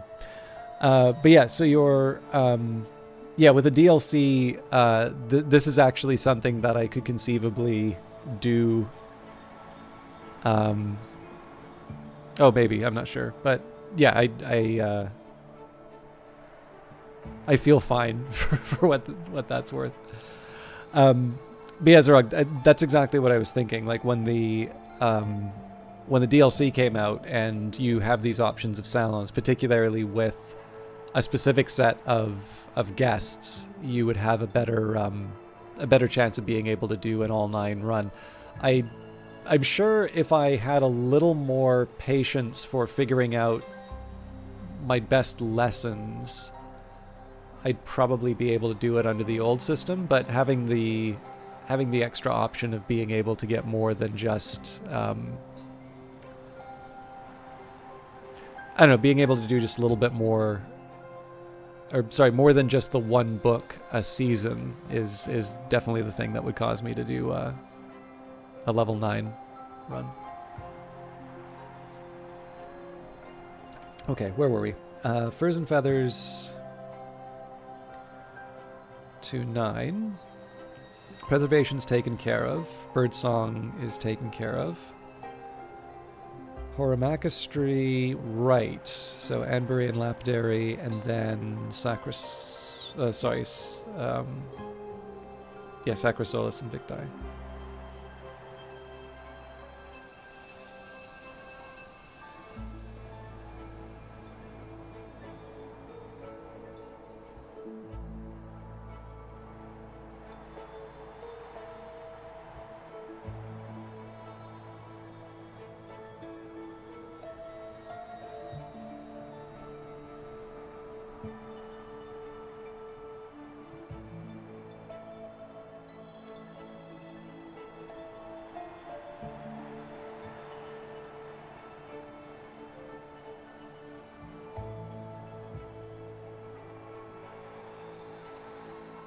So Sacrosolus and Victi is going to be the hardest one by far for me to get to where it needs to go. Now Ithistry, this is the one I'm dreading. So Purifications and Exaltations to 7.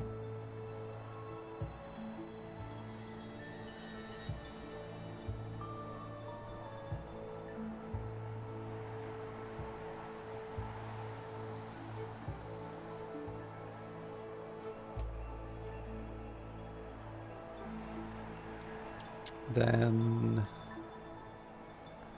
we've already got preliminary meter to 8, so then it's solutions and separations.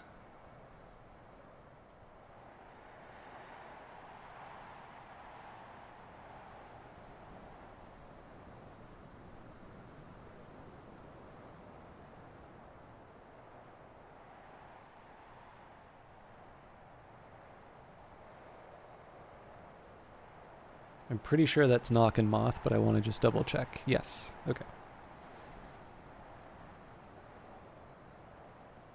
Oh, yes. And there's a bunch of Skolakosophy that I need still. So Orchids and Narcotics should be 6. I think it's only 2, right? 3. Okay.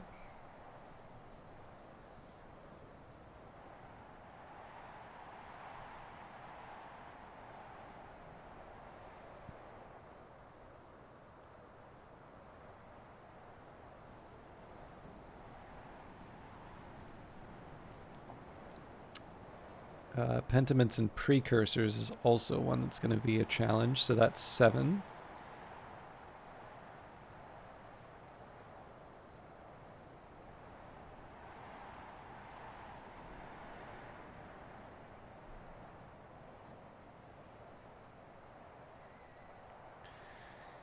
And I think the last one that I need is Serpents and Venoms. And that's got to be at 8.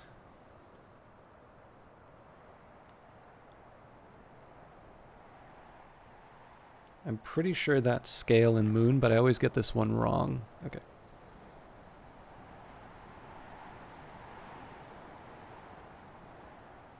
And that was going to go to level 8. Oh, Quadralian, sorry. I was busy working out. So in terms of skills that I want to get on the Tree of Wisdoms at certain points, it's 1, 2, 3, 4, 5, 6, 7, 8, 9 more. Endgame's treating me all right. I am a little happy that I've got some mileage still in terms of the Lighthouse Institute, because I have a few different characters that I'd sort of like in the Institute that we haven't really seen the full story for yet. But I do want to focus a little bit on getting these elements of the soul taken care of first. So with that in mind,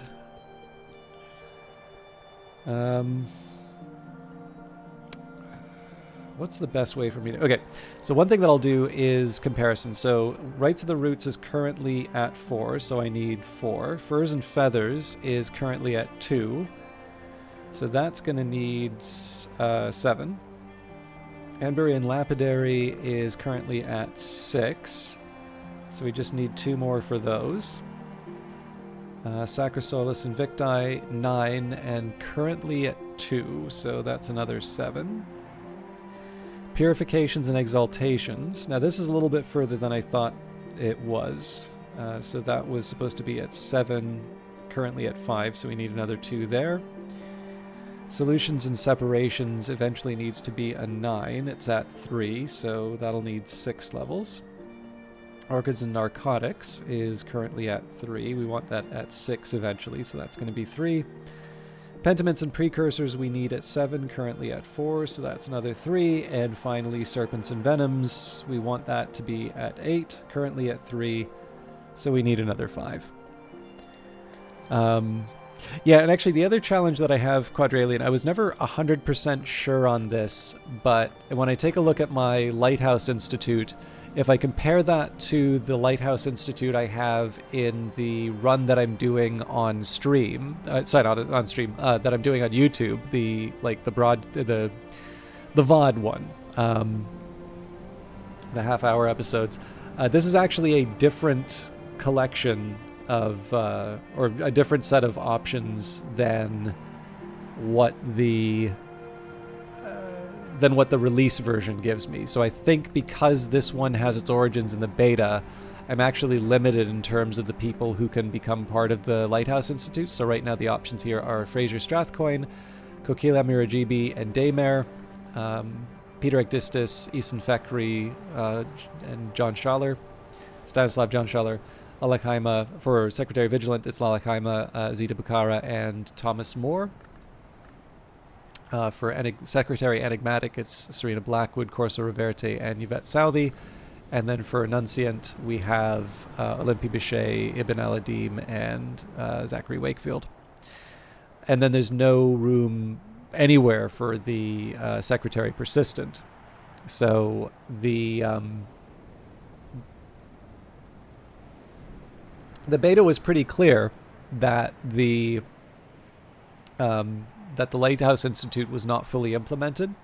But I think one of the drawbacks that I've run into is, you know how when they changed the game, so back when they introduced the second phonograph in, what was it, this room, the aspects for this one changed.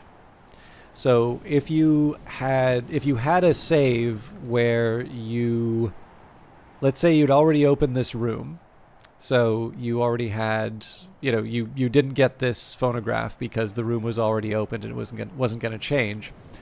This meant that this phonograph did change, and you would have 4 icons in the top right-hand corner, but when you clicked on the entry, you'd have a different set of aspects, and you'd actually need to run this through once to update the contents.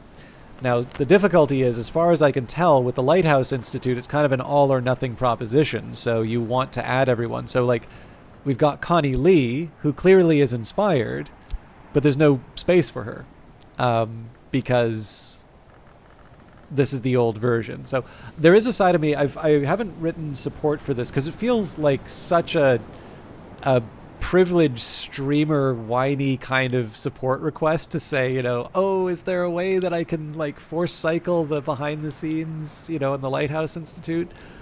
Because like this is a problem that exists solely for the people who are clinging on to their beta sessions, right? No real player of this has to deal with this problem.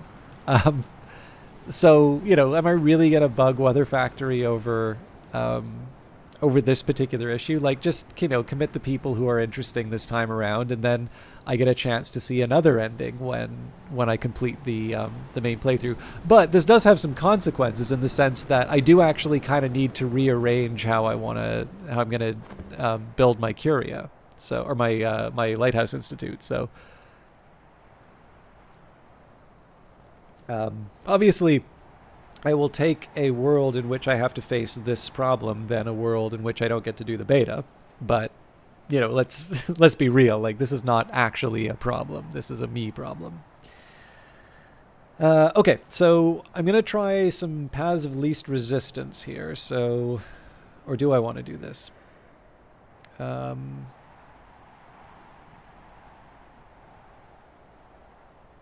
Okay, you know what? Let's just let's go through the books that I haven't read yet. So 2 that I want to read sooner rather than later would actually be A Tower Falls and A Tower Rises. Now those are preliminal meter. We've already taken care of those. So the question is, do I have anything with Knock and Rose that I want? I think there's one. The good news is the one with the knock also needs quite a bit of space. Yes, so solutions and separations to get to level 9. I can at least get a decent start on that.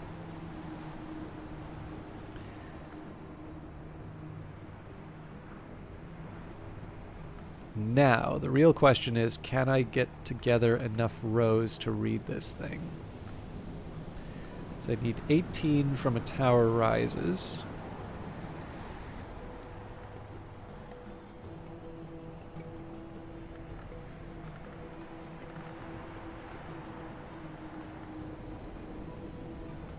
Let's play around a little bit before I commit anything serious.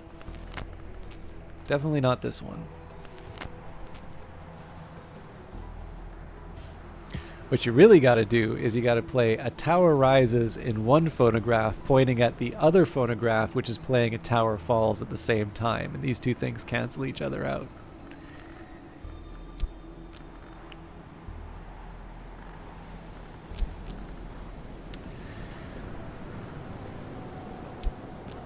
Okay, so I can muster 12 on its own, but I need 18, so I would basically need to find a way of getting 2 6s for...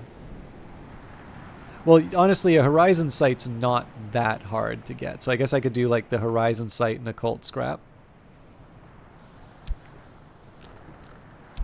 I think that's worth it.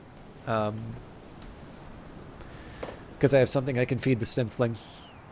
Okay, so A Tower Rises. A phonograph is packed in a glossy card with the bright pink of a dog rose, with the words A Tower Rises in 9 languages on both sides. There is no other identifying information at all. Now, this is mostly for Oswin, just because I know this is actually one of the ones that I had some trouble with in my first playthrough. It took me a second playthrough to find this. So I will just mention, for those of you who are curious, I am beginning a bit of a journey towards finding the last treasure of the house that eluded me in playing the game. I'm not going to specifically say why this might be pushing me towards that, but I'm going to put down a few signposts saying we're getting closer to this particular moment. And for those of you who just want to know how to get it, that's fine. You'll be able to see it on the broadcast. But what I'm going to do is I'm going to sort of give some signals in terms of saying, you know, we're getting a bit closer to that point. And if anybody wants to figure that out for their own, just let me know, and I'll happily say, you know, look away or go away for a couple minutes, or, you know, I'll write something in chat when it's ready to go. But I figured this is not a bad time to maybe put that first marker. We're nowhere near. You're not going to get anything spoiled for you right now. But just I wanted to say between, you know, now and maybe the next stream will probably be when that happens. All right. I want to have a conversation with the Stimfling.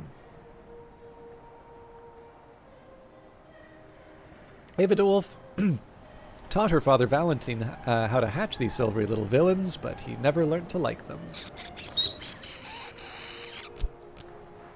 Offer this beast my company. Who knows? Perhaps it will offer something in return.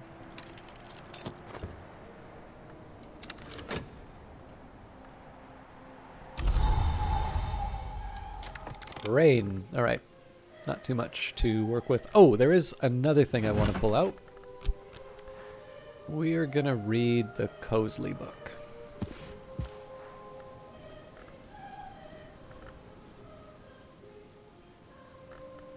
Yeah.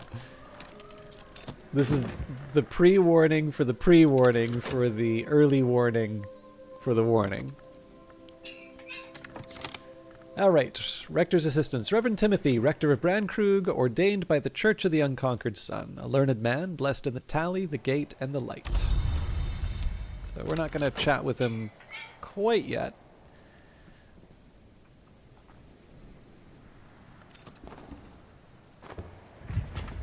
I've carried a memory like a flambeau safe through the mazes of night. This will complete once dawn has come.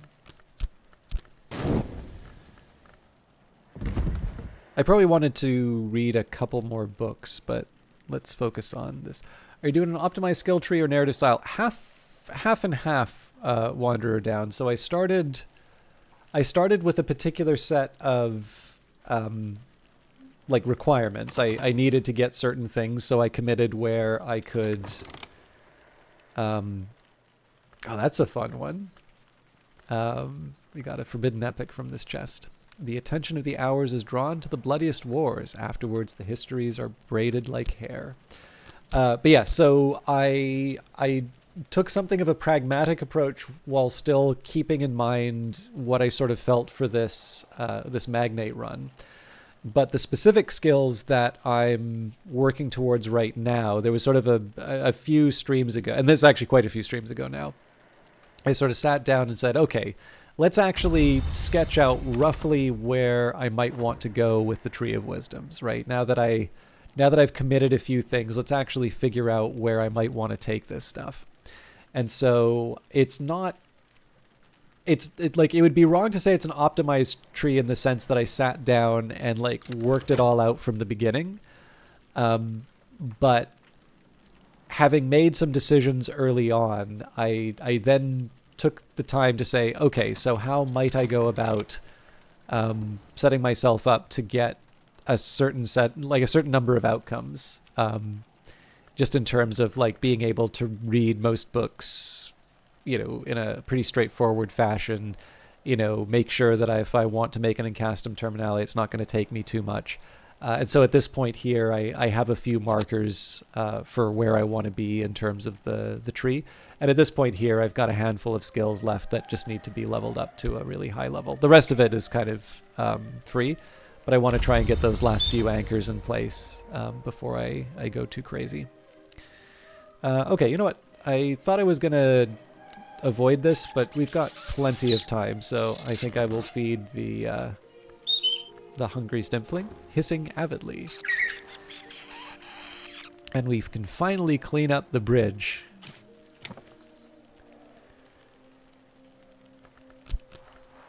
Satisfy this creature's appetite. And while we're at it, we'll get our occult scrap back.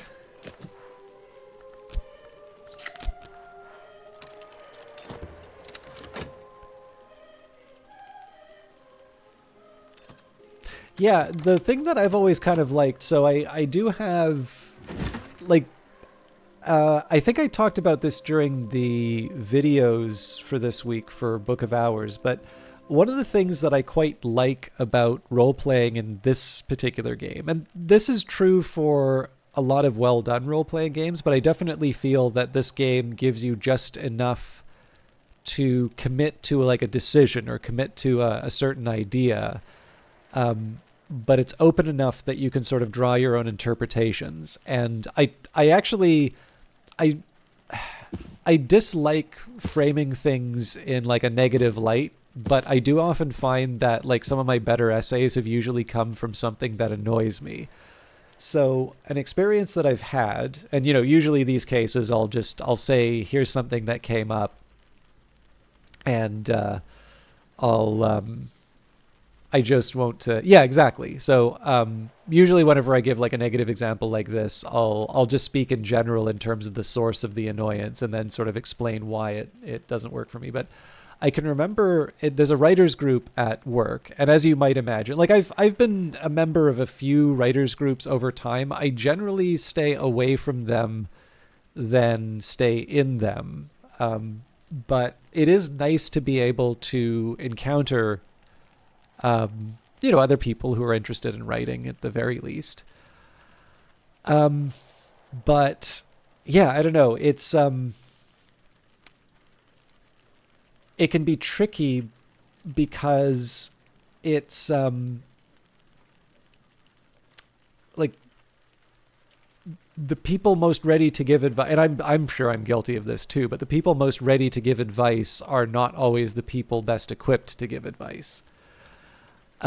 So in the work group, there are a few writers that are very, very good. They're stuff that when I look at it, I'm like, wow, this is, I don't, it's different from what I like personally am interested in writing. So I don't quite have the, I wish I wrote this, but it's like, wow, this is quite impressive what they've done.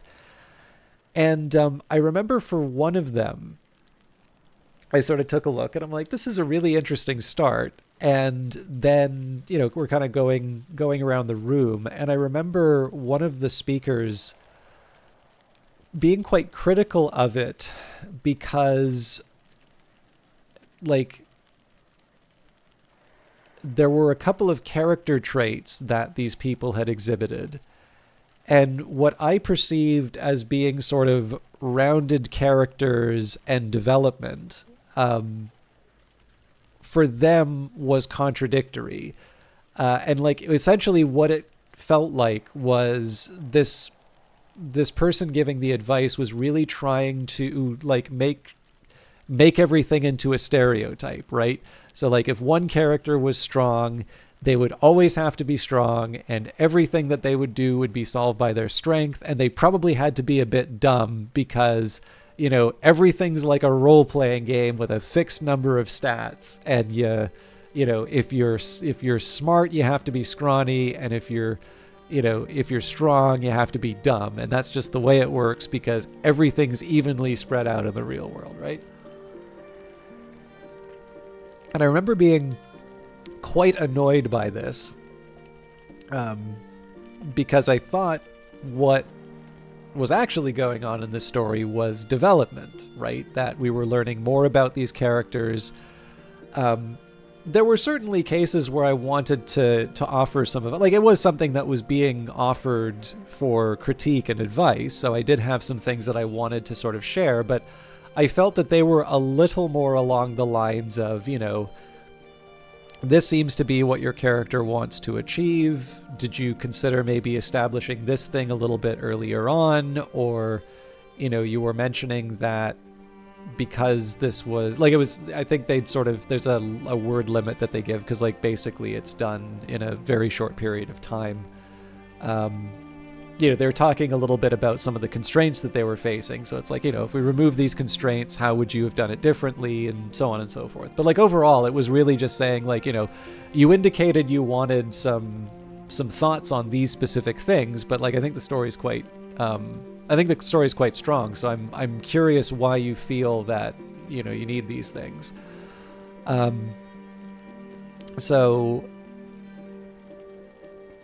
it really, the critique was really the thing that stuck with me out of that, because I can think of a number of different cases specifically for the librarians, right? Each of the librarians kind of has their background and they have their story and there's something that they want, in terms of going to Brandkrug.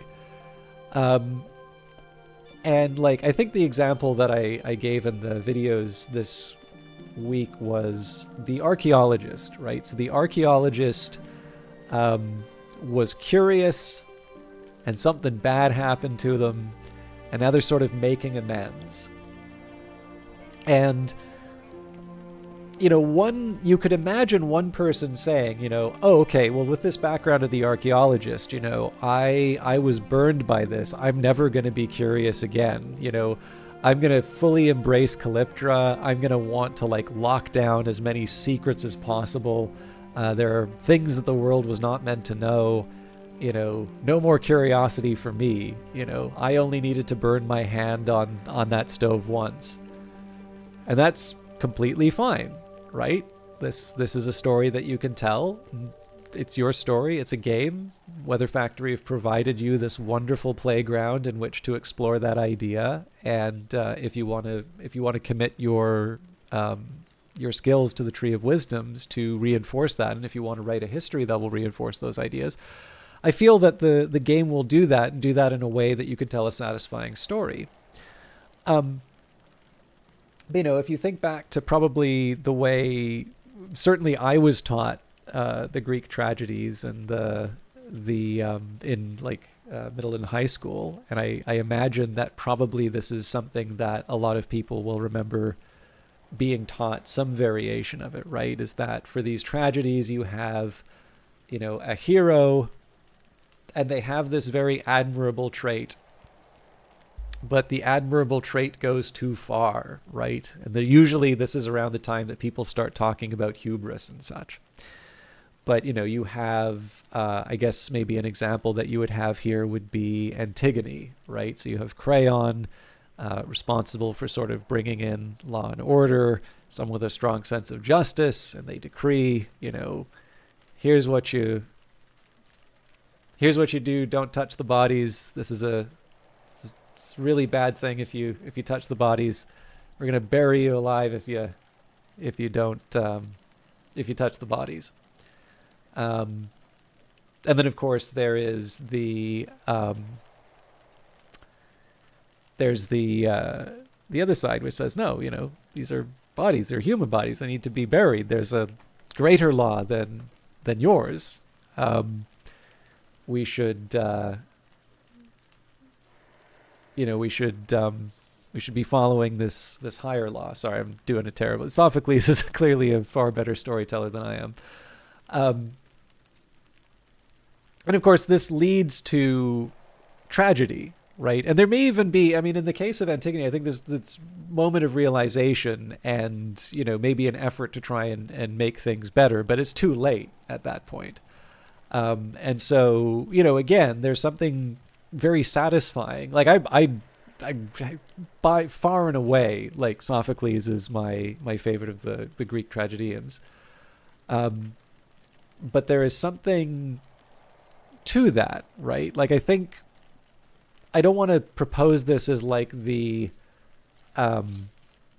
like a universal template for all storytelling or something like that. But I think you can find that pattern. I think that pattern, for one reason or another, works very well in explaining why a set of those tragedies work the way that they do and work very effectively. Where, it would be hard to say justice or curiosity are necessarily bad things. It is the extreme that causes the tragedy, right? And to a certain extent, this is why it is a tragedy, right? Where you have this very, very admirable thing taken to a degree that causes the bad thing to happen, the tragedy. But if we go back and we talk about the archaeologist, right? You can say, sure, I've been burned by this thing, and every decision that I make is going to be, kind of paying for that choice, and I'm never going to exhibit curiosity again. Or you can go the exact opposite way and say that this is a person who is, insatiably curious, right? Even the worst thing that happens to them, and they're still gonna peek under the rock. They're still gonna stick their nose in places where it shouldn't be. That's also an interesting story. And there's all sorts of different offshoots and all of that. There's lots of different variations, and I think probably for most of us, the most satisfying characters that we see are the ones that do have different dimensions to them, right? That you don't necessarily predict what they're going to do in every situation, but in fact, when you when they encounter certain circumstances, even if you think you know where it's going, you learn something new, right? Sure, they have this strong sense of justice, but it's tempered with, and then you have, this other element that comes inside, religious belief, right? So, maybe they avoid the Antigone situation. Yeah, exactly. So, to me, I think it's interesting to play characters this way in Book of Hours because there's just so much to do in the game already, right? That I don't necessarily think it's inherently bad to do it as a one-note player, but I think that there is room for discovery. And I think a large engine of that, it's one of the reasons why I've always discouraged people from resetting their saves when they've discovered, new things and they could do a quote-unquote perfect playthrough, is that people change when they get new information, right? We may want to sort of backcast how we would have lived our lives with perfect information, but nobody gets the chance to do that. We're not Benjamin Button. So we, instead, it's, to me, a very satisfying way to play this game is to live in that sort of uncertainty and mystery, to do the best that you can. Maybe be careful in terms of what you commit to the Tree of Wisdoms. If you feel uncertain and you'd like more information, then maybe there's something interesting in seeing if you can overcome the challenges through that. Although I wouldn't necessarily recommend that people play the way that I do and like really hold off committing things to the Tree of Wisdoms. But, play as you want. But, allow the new information that emerges as you commit things to the Tree of Wisdoms or as you play and continue to do things. Allow those to shape your character. And there you get a story that, again, it's a unique journey through Hush House, not just because the books were drawn randomly, but because your understanding of the world changed as you moved on and your character changed with it. And I think that's one of the real gifts that this game gives. In fact, go so far. I know the creators didn't necessarily say that it was one that was intended to be replayed a whole lot, but I don't know. I can't say that I have like a super firm grip on everything that was going on in the story the first time I played it. There's still questions that I have about this. And frankly, there's still questions I have about Cultist Simulator, but I'm sure if I looked them up, I'd be able to get those answered. But I sort of feel that a lot of these features are the things that let people get the most out of the game and allow people to replay them. And again, you can see why I'd sort of bristle at the advice that I heard in the writing group, where it seemed to be taking an interesting and multidimensional character and basically saying it's like, well, because I perceive this as contradictory, you need to flatten this out to a single dimension. And obviously you want to be polite, but like there was that side of me that wanted to just scream like, no, don't. All right. Towards a Fundamental Aesthetic, or The House of Glass, Julian Cosley considered this his masterwork. Techniques for perception and analysis which permit invidious and apocalyptic conclusions. Probably the most assiduously suppressed book in history. The entire run was destroyed, even the presses were melted and dispersed, but the manuscript edition has survived. The perfect hegemony of the hours is perhaps eternal, but Cosley proposes and describes confinement inescapable, aesthetic and optical techniques which might contain even an hour, profoundly disrupting the order of the Mansus. He presents this as his own work, but there are hints here and there that he received inspiration or even assistance from the nowhere hour named Snow.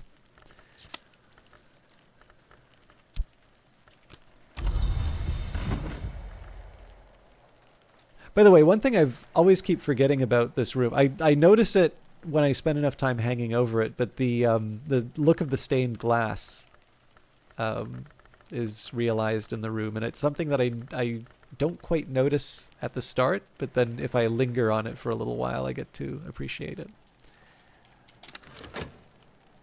Also, my Lucid Tarot is caught up in Canada Post's strike. It's been like 4 weeks, I think.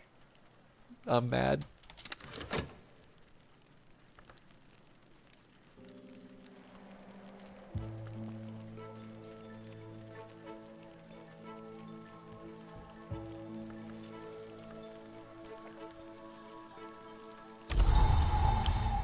Hey, the delivery. All right, I'm gonna need some time to get this, I think, but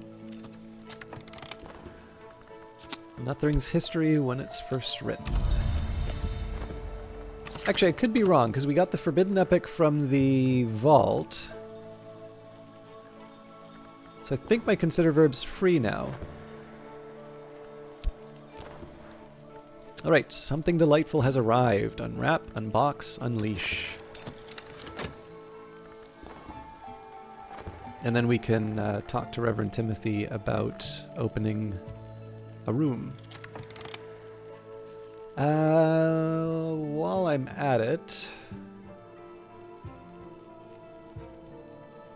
I was tempted to maybe try for another book today, but I think I'll just live with what we get from the phonograph.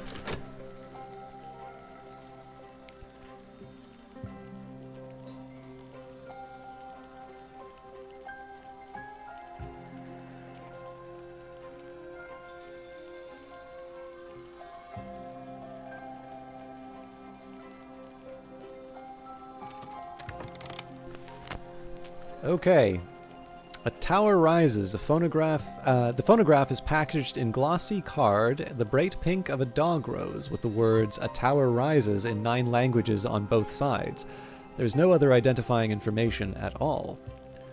A recording of uncertain origin, inexplicably compelling poetry recorded by a speaker with a high, sweet voice that scales up beyond human hearing, in a language called Vac, which probably isn't spoken by more than a few dozen living scholars. The poem speaks of the wheel that turns, the coil that turns, the tide that returns, egg that returns.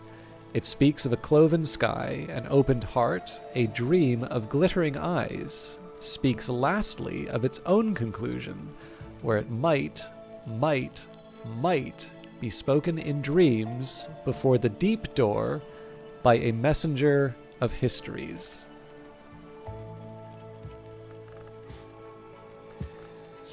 For that, we got a confounding parable, so glad I saved that. And, oh, 3 preliminal meter. That puts us ahead.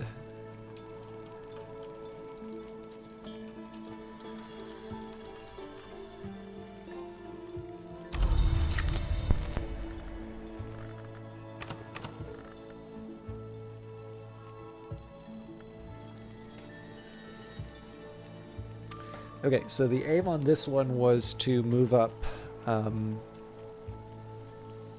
solutions and separations. So I probably should have prepared a little bit better for that.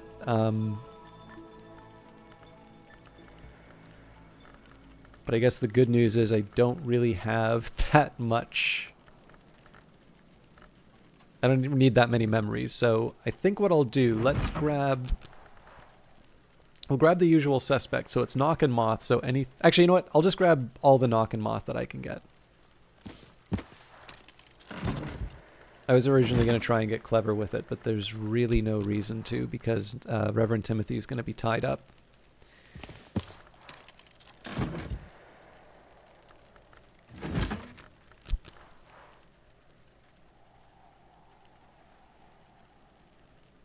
Okay.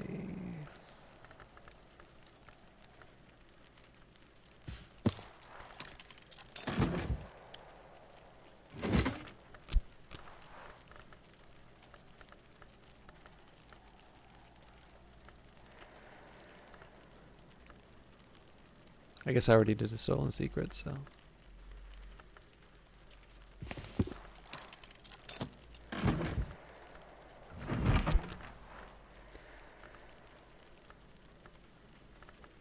Again, looking for Knock and Moth here. Fear doesn't help. Impulses will, though. Oh, I don't even remember where I was for impulses. Let's do true and complete accounting of the Asclepian mysteries of the roots of the house. I'm sure there's more that I can get, but I think we have enough to get started. Okay, 3 beef. I think I've got room on one of the steps here.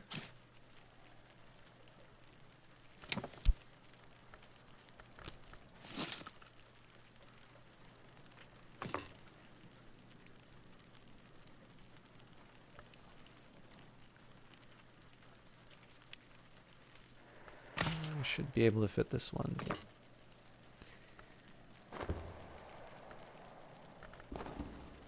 A full belly makes a helpful friend. This beastie is now inclined to cooperate. So let's prioritize leveling up Reverend Timothy. Reverend Timothy is always happy to chat.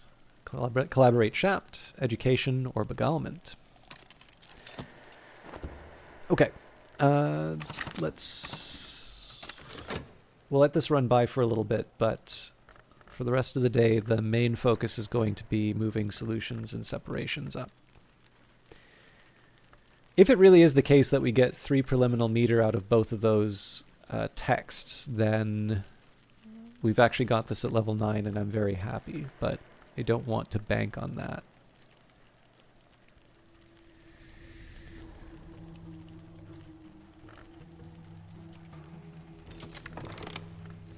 My assistant and I fall easily into conversation. I can discuss a memory with my assistant.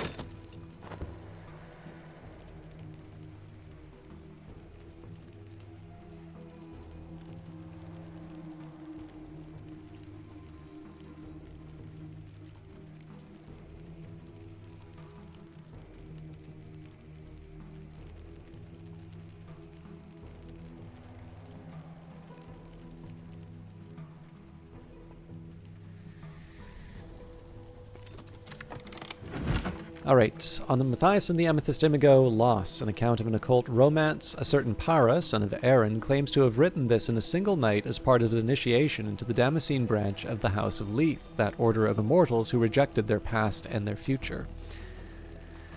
The laws of the house forbade Matthias to love, the customs of the wood forbade the imago to remain, so he conjured her a final time, when she had uncovered the shears of Alcapura, and she suffered him to cut the wings from her back, so that she might remain, and he suffered her to cut the parts which hold man's seed, to keep them from the detestable act. This was love in all its blood and joy. We have cast out Matthias from the house. In the cradle of the roots, Matthias and the imago left their names, and though their names were lost, they found their name-day riddles. This we recall in solution and separation, so that in the presence of the moth our memories may become our futures. Do this wisely in memory of the name and the long who gave up their past, that they may be together forgotten. So there's the stolen secret. Just Verse, a rare surviving copy of Christopher Allopoly's notoriously unsuccessful volume of experimental poetry, published in 1912. Allopoly is clearly more interested in the occult than the aesthetic aspects of the work. By most measures, the rhymes are contrived, the meter inconsistent, the imagery banal. Still, even the worst verses have a compelling quality, and I find myself drumming my fingers on the desk to accompany their rhythms. In an afterword, Allopoly discusses nemetic holometabole, by which he seems to mean a sort of crafting process where memories, when fed into a preliminal meter technique in the presence of enough knock or rose, can blossom and fissure into more potent versions of themselves. I will just mention here, this is not the first, so I've mentioned this before, but if you followed the development of Cultist Simulator, you got a little bit more of a glimpse into this. But there were a couple of cases where the really direct inspirations for some of these materials sort of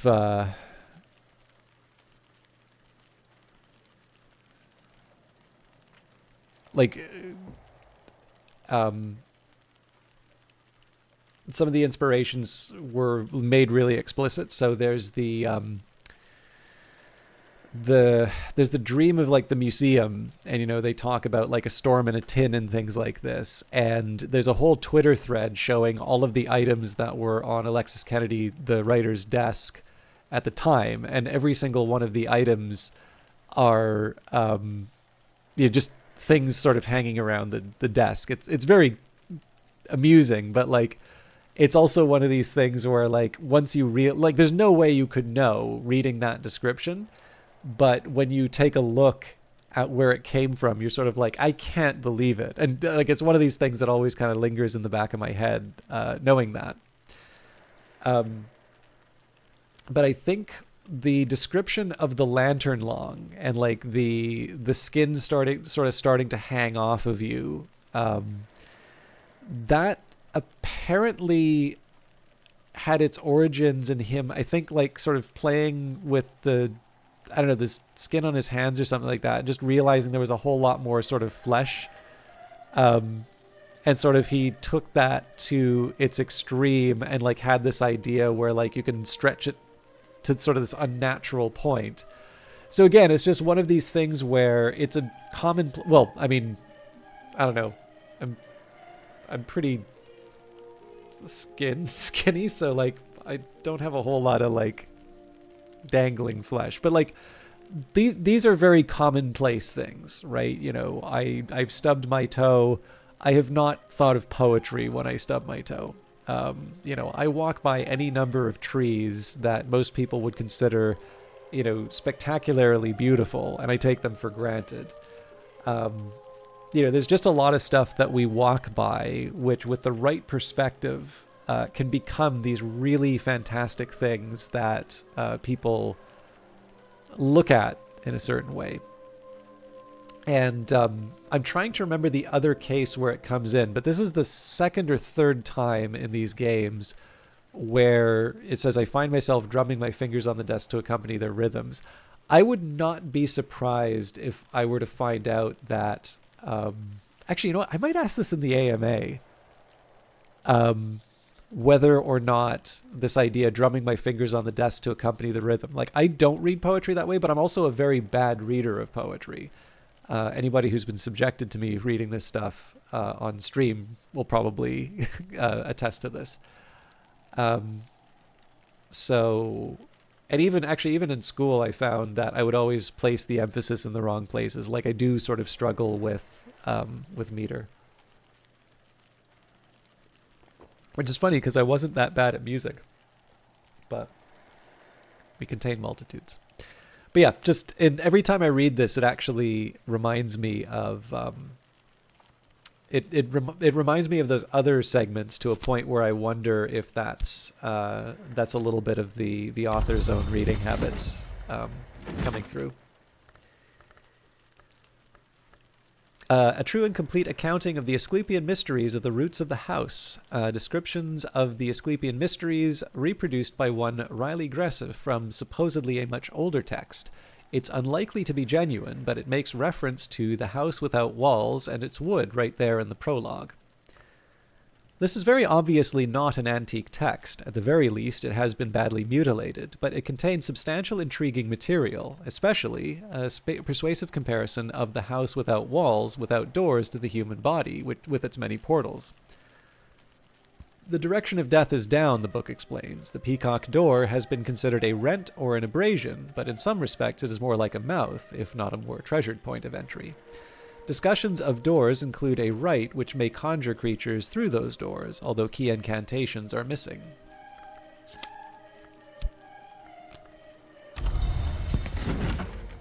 And the Larkabine Codex. Christoph Larkabus claimed to have purchased 2 handwritten copies of the Codex from a family of witches on the shores of the Sea of Marmara. A third was given to the sea. The sister and witch came from the west, where they were born in 2 wombs, one a princess, one a monster. Nevertheless, they loved each other from birth and met in secret to seek union.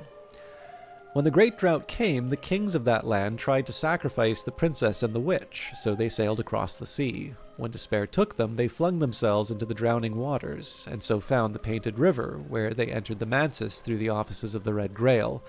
Nevertheless, the Codex ends with the condemnation of the Grail.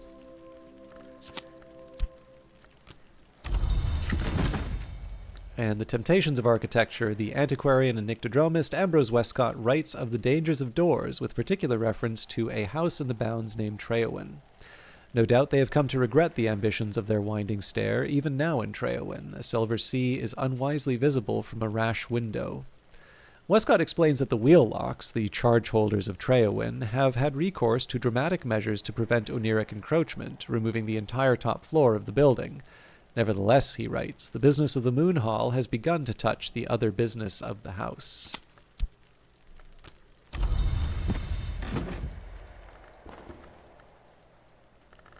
All right. At long last, solutions and separations. We'll throw a shot there. Preliminal meter. And, I don't know, impulse, stolen secret, and secret threshold.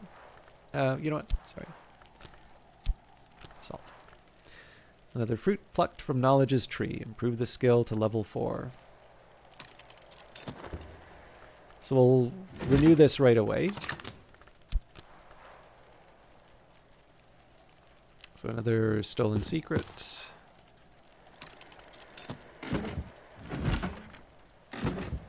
So it was impulse, stolen secret, and salt.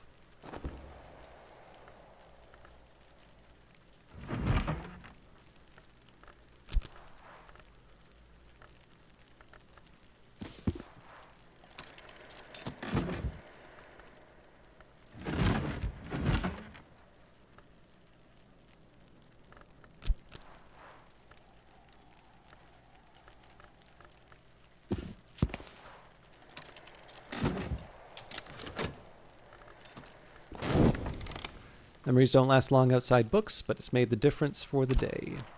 And at this point, I think we just need to give the grape Kool-Aid of the Horned Axe, and we can open up the vault. I can offer my assistant something to drink. Sacrament Asite, back in the Dawn period, the Sisterhood of the Triple Knot used this in the rites of the Horned Axe.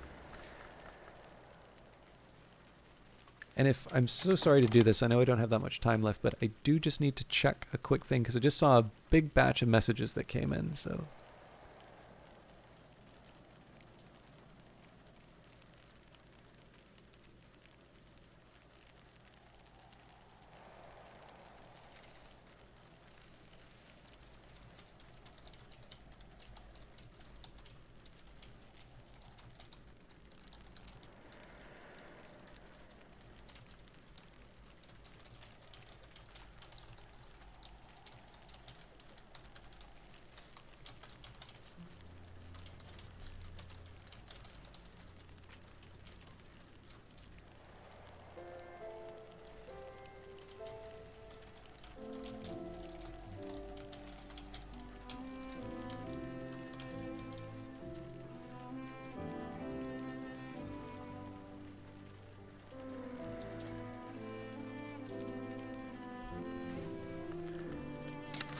I have an American friend who is visiting Vancouver, so okay, another grievance. Every time I ask for iced tea here, I get brisk or Nestea, whatever. I bet all my Canadian viewers think I'm disgusting with how much iced tea I drink, but it's just dark, unsweetened black tea, you freaks. This is true, actually, for context, for those of you who care. For the longest time, I actually thought iced tea was the sweetened drink. So the first time I tried iced tea, I don't think it was in the States, but like the first time I tried real iced tea, it was shocking and dismaying. And of course now, if I get the sweetened iced tea, that is the shocking and dismaying result. But I had to unlearn it, so. Sorry, eh? Alright, we gotta wait for the preliminary meet. Or, no, hang on. I could have used the confounding parable. No, what am I saying? I'm using it for solutions and separations. There's no rows for that. So yeah, we'll wait.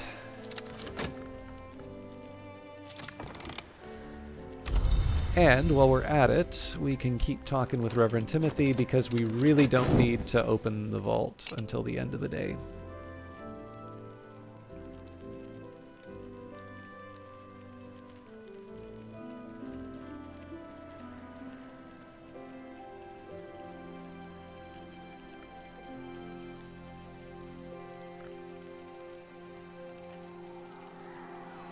Okay, that's the 1 minute hurry the heck up sound. Malachite Supplications, prayers addressed to the Malachite by the Sisterhood of the Triple Knot. If we should flourish not, let our enemies flourish, in that time when we are no more.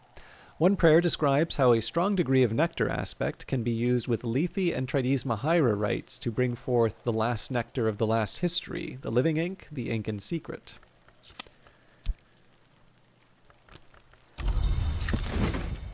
The sea does not regret. Aeson Fekri, one-time Secretary Salvant of the Curia of the Isle, responsible for the Curia's healing efforts, writes of his experiences in Brandkrug and hints at his travels elsewhere. The sea does not regret the tide, Fekri writes, for when the tide is past, it leaves its traces on the sand, which traces are the sea's memory. Fekri is a keen fisherman and speaks glowingly of the fish suppers of Brandkrug. He also admits that his enthusiasm for the bounty of the sea has altered him, that before he came to Brandkrug he consumed only those things found in the earth. I was the greater thereby, but all of us give up what we were to become what we are. And the Gospel of Zacchaeus, an extremely heterodox account of the Nazarene Messiah and his works, describing his ascension to the mansus through the opening of his body.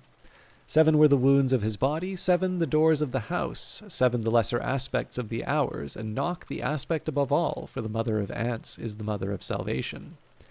The book includes a description of a rite which can be used to raise a corpse to half-life in memory of he who bled for the wood. But the marginalia claim that the mother of ants no longer permits use of this rite. Alright, once more with feeling. So we've got solutions and separations. We need 4 this time. So impulse, as always. Do a pattern here. We can keep the oh no, sorry, we need both.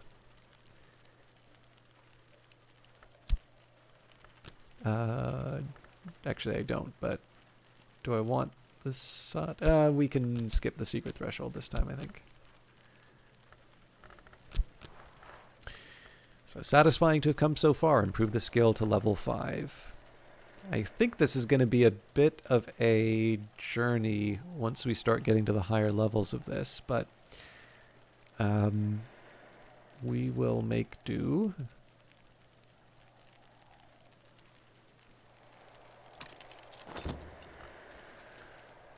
All right.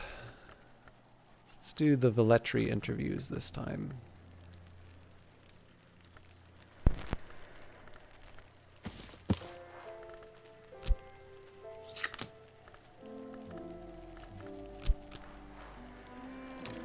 So there's the stolen secret.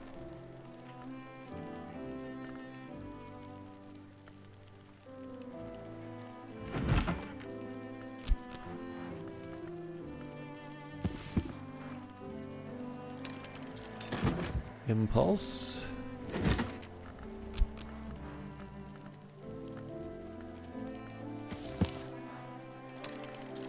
Pattern.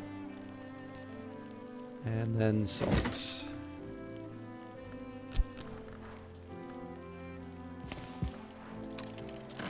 So that'll clear out the last of the preliminal meter. I could choose at the end of the day to start reading the other text.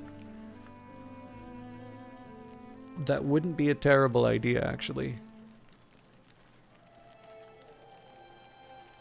I don't know. I'll think about it.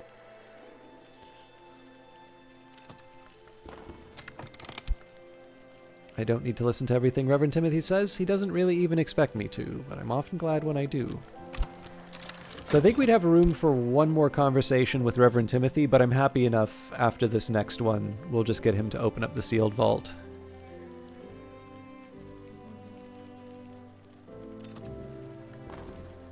Alright, the skill is now level 5. Its power aspects have also increased. I think I can probably move this up to the 6th position.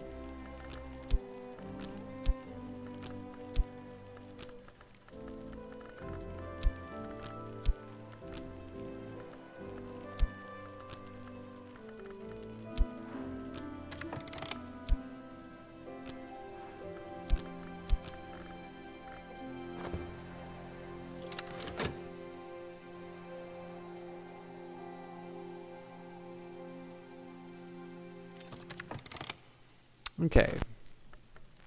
Velletri interviews. Interrogation of a man named Lacombe, a former Nocturnal Branch inspector now identified as terminally robogoid. Lacombe is not especially lucid, and the state called robogoia evidently includes a malady of the lungs which causes coughing fits.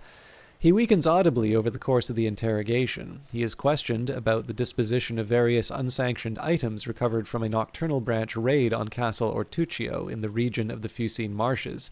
He is, however, defiant as well as incoherent. Lacombe insists the items have been put to good use. He derides Nocturnal Branch as the lackeys of Calyptra.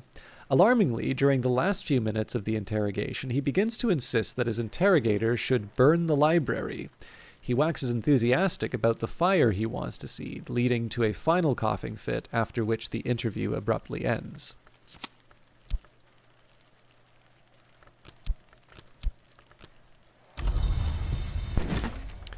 The Radical Measure, manifesto for experimental and dangerous-sounding invocatory poetry written sometime in the 19th century by Dr. Aaron Peel, a notoriously inconsistent and incoherent text, apparently produced in a tearing hurry. The hours have little time for poetry, Dr. Peel avers, but they have a tremendous amount of time for poets. As the rose opens, Dr. Peel explains, an enduring memory opens to the horizon. This is a way of saying something that cannot otherwise be said, and is best only written with one's eyes firmly closed.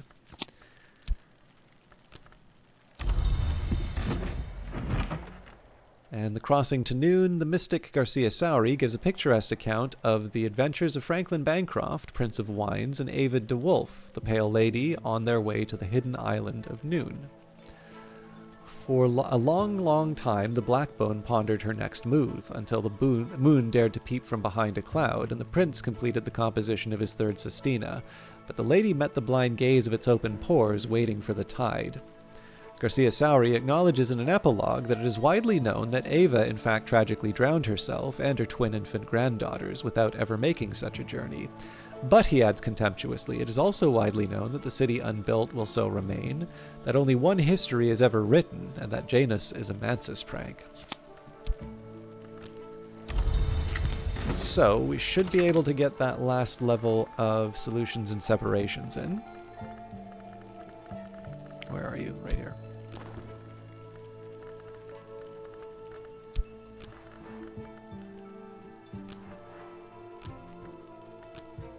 Nope, forgot one. The Book of Masks, Athena Vanna's work on the rogue hour called the Vagabond, who is also known as the Laughing Thrush, the Centipede, the Pilgrim, and many other names, or as Vanna has it, masks. The Mask of the Laughing Thrush, says Athena Vanna, has a great friendship with the Sun and Splendor, the highmost hour of the Mansus, now divided and departed. The Mask of the Sight Thief painted the river in the Mansis. The Mask of the Vagabond was forbidden the Mansis, not for what she had done, but for what would occur. The Mask of the Centipede recalled her birthplace, Maya, which had punished her for creeping into the temple precinct. This mask cursed Maya to drink only dust and be remembered only by the wind, for not beneath any mask does she forgive, and the centipede's hunger is not to be forgotten.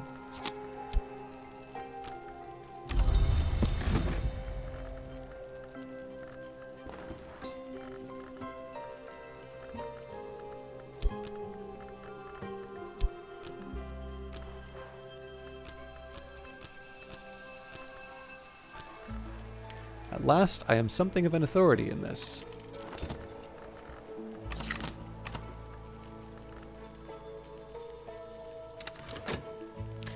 And I guess I did say I was going to make a decision about the... I think I'm okay with going... Oh, you know what? I think I used up all my shaft, so I might have wanted to... to read A Tower Falls, but I don't know if I have what it takes. Let's, I'll have a look-see.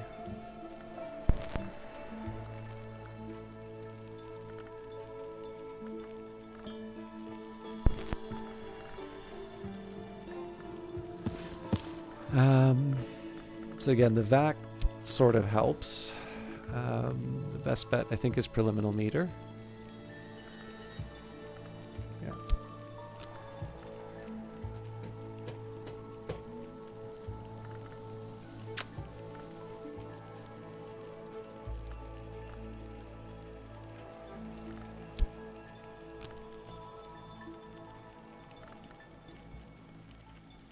So funnily enough, it actually makes sense for me to do it this way,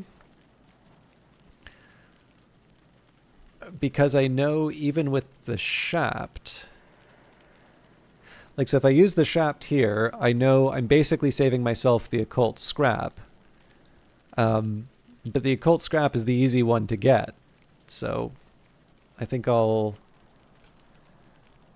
accept the loss and start reading A Tower Falls. Reading, quote unquote. All right.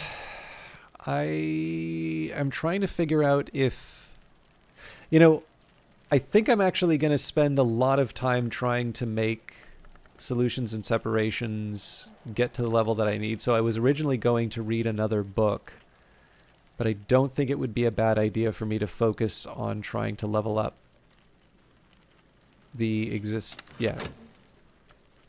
I think I'm just going to try and level up what I already have and then wait for the next season to properly jump into it. Also, for some reason I thought it was summer. It's spring, so if I wanted to try something with the scale, I could have, but that's neither here nor there. We won't worry about that. We already have our path through the house. So, last thing that I need to... two last things that I need to do. One, I need to pick a memory to keep. Not so obvious which one. I think I'm going to take the Gossip for reasons that we will get into on Wednesday. And last but not least, the Sealed Vault, a heavy granite door sealed with white wax, a triple lock ornamented with ivory and black nephrite.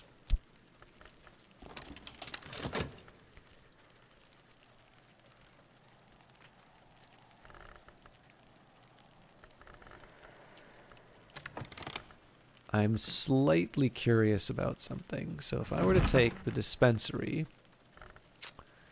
and I took the rain, I could also use the confounding parable. Let's go for rain for now. So I don't think glass blowing and vessel crafting would do the trick here. Yeah, so that's for orichalcum. That's glass finger toxin. I was wondering if I could get a sneaky curious hunch out of this. Not obvious that I can't. Okay, now it's obvious that I can't.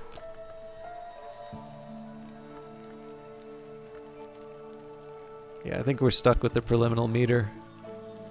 Unless I can magically get Oh no, this would get me glass figure toxin. I'll be patient.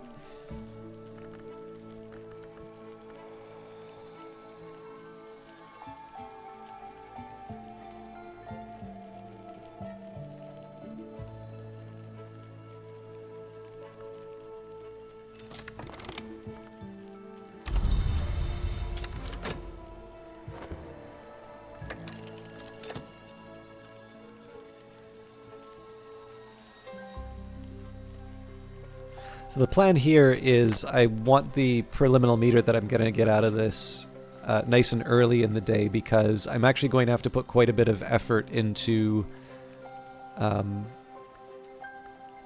Actually, the funny thing is, I probably should start reading these books now. You know what? I'll deal with it in... Yeah, for the 5 seconds, we'll just roll this over, and I'll deal with this in the next stream. So, a couple things. Carried a memory like a flambeau safe through the mazes of night. This will complete once dawn has come.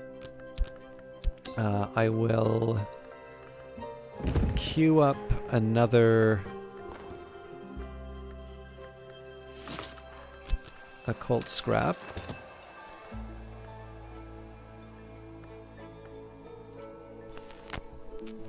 Yeah, so we've got 1 minute before we can level up. Actually, I'm going to take the time to write a note for myself on this.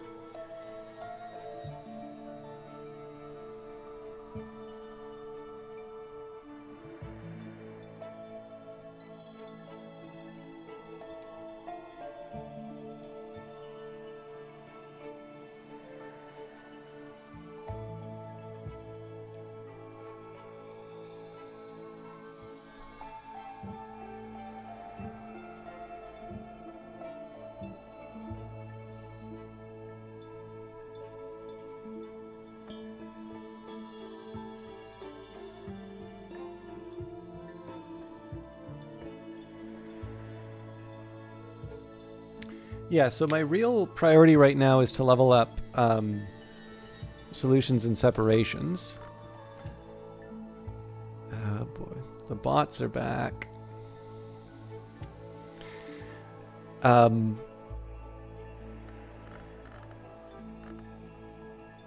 yeah, so basically, the real challenge on this one is going to be, I've only had a handful of memories that I can use to level up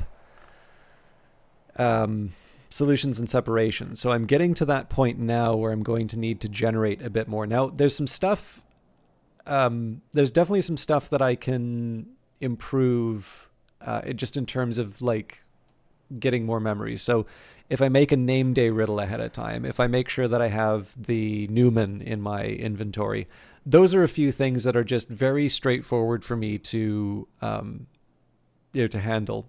But there are other examples like, the Curious Hunch. Those are not bad. In fact, I don't think those are really any harder than getting a name day riddle. But the thing is that if I'm relying on those, I'm no longer waiting 60 seconds to be able to do something that I want. I'm actually waiting 90 seconds and potentially longer if I wait the 60 seconds for the memories that I need.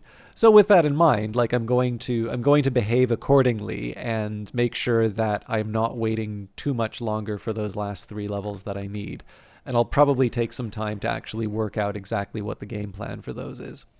As far as also generating a Curious Hunch is concerned, I want to get a replacement one in the first place. So there's a few things that I'll be doing. But overall, last thing that I wanted to do was actually describe this room.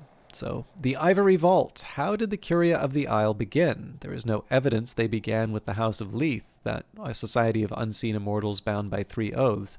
But this vault, much newer than the tunnels above, does seem to reference the oath called the Ivory Chain, which forbade commerce with the Hours, except sometimes with the winter hour known as the Elegist, or the Ivory Dove. Solomon Husher remarked that this might be considered less an oath of rejection of the Hours and more an oath of loyalty to the Elegist, but Solomon, of course, vanished into the snow. So we actually have a few different items here. So we've got the records box, we've got the scaled casket, the attaché case, we've got an imperial casket, a scarred casket, an ironclad casket. We have the sky and the scar, and we have the coprolith omphalos. Lots of cool goodies. But these are all things we will investigate in a future stream. So thank you everybody for hanging out tonight. We are December 9th. So I will confess I'm not 100% sure how I feel about sticking around. So my original plan was to stream all through December and then maybe take like New Year off or something like that. I am debating about taking a week sort of a break, but I don't know. Like I'm not set on it. So right now I'm gonna say I'll take. Right now I'll just say that I'm streaming as planned. I'll definitely be back for Wednesday, and there's no meetup. Actually, you know what? That might be it. So there's no meetup for the local game dev group. But I might take the Wednesday for myself anyway. One, because I've kind of gotten accustomed to it. But number two, I actually think someone wanted to do something then, and I originally said that I couldn't because of the meetup. So, yeah, I'll say maybe I won't take the next week off, but maybe I'll take the Wednesday off. And I think that can actually give me what I was wanting to try and do through that week anyway. But yeah, other than that, we will be going through. I will be streaming on Christmas. I do plan to be reading something on Christmas. So if you have nothing else to do, obviously, if you have friends, family, people you care about that you're going to be spending the day with, you don't need me to tell you that that's the most important thing. However, I do have some very lovely friends who always made sure that I had a place to go for Christmas. It was something that I really appreciated. And while I cannot be the substitute for people spending that time, at Christmas with people they might want to, the very least that I can do is offer a friendly voice to spend some time and hang out with. It's something that I've tried to do each year. So for those of you who think you might benefit from it, or will at the very least be kicking around with a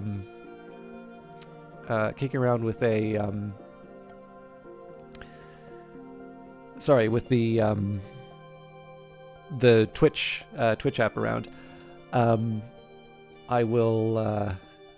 be there. I'm sorry, I'm fading a little bit.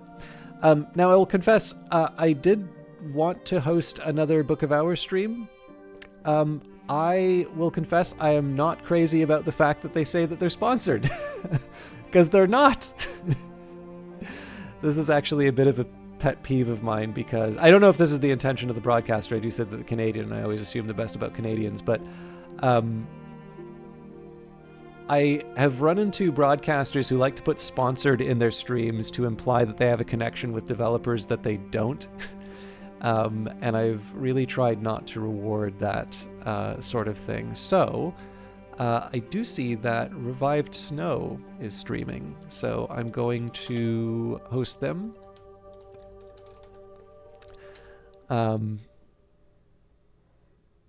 And I'll get a chance to see what I was talking about. But yeah, sorry to do that. Obviously, if you would like to see some more Book of Hours, there is another streamer, and you can definitely check them out for that. I'm just a little conscious of the fact that I really, really do not like it when people do that.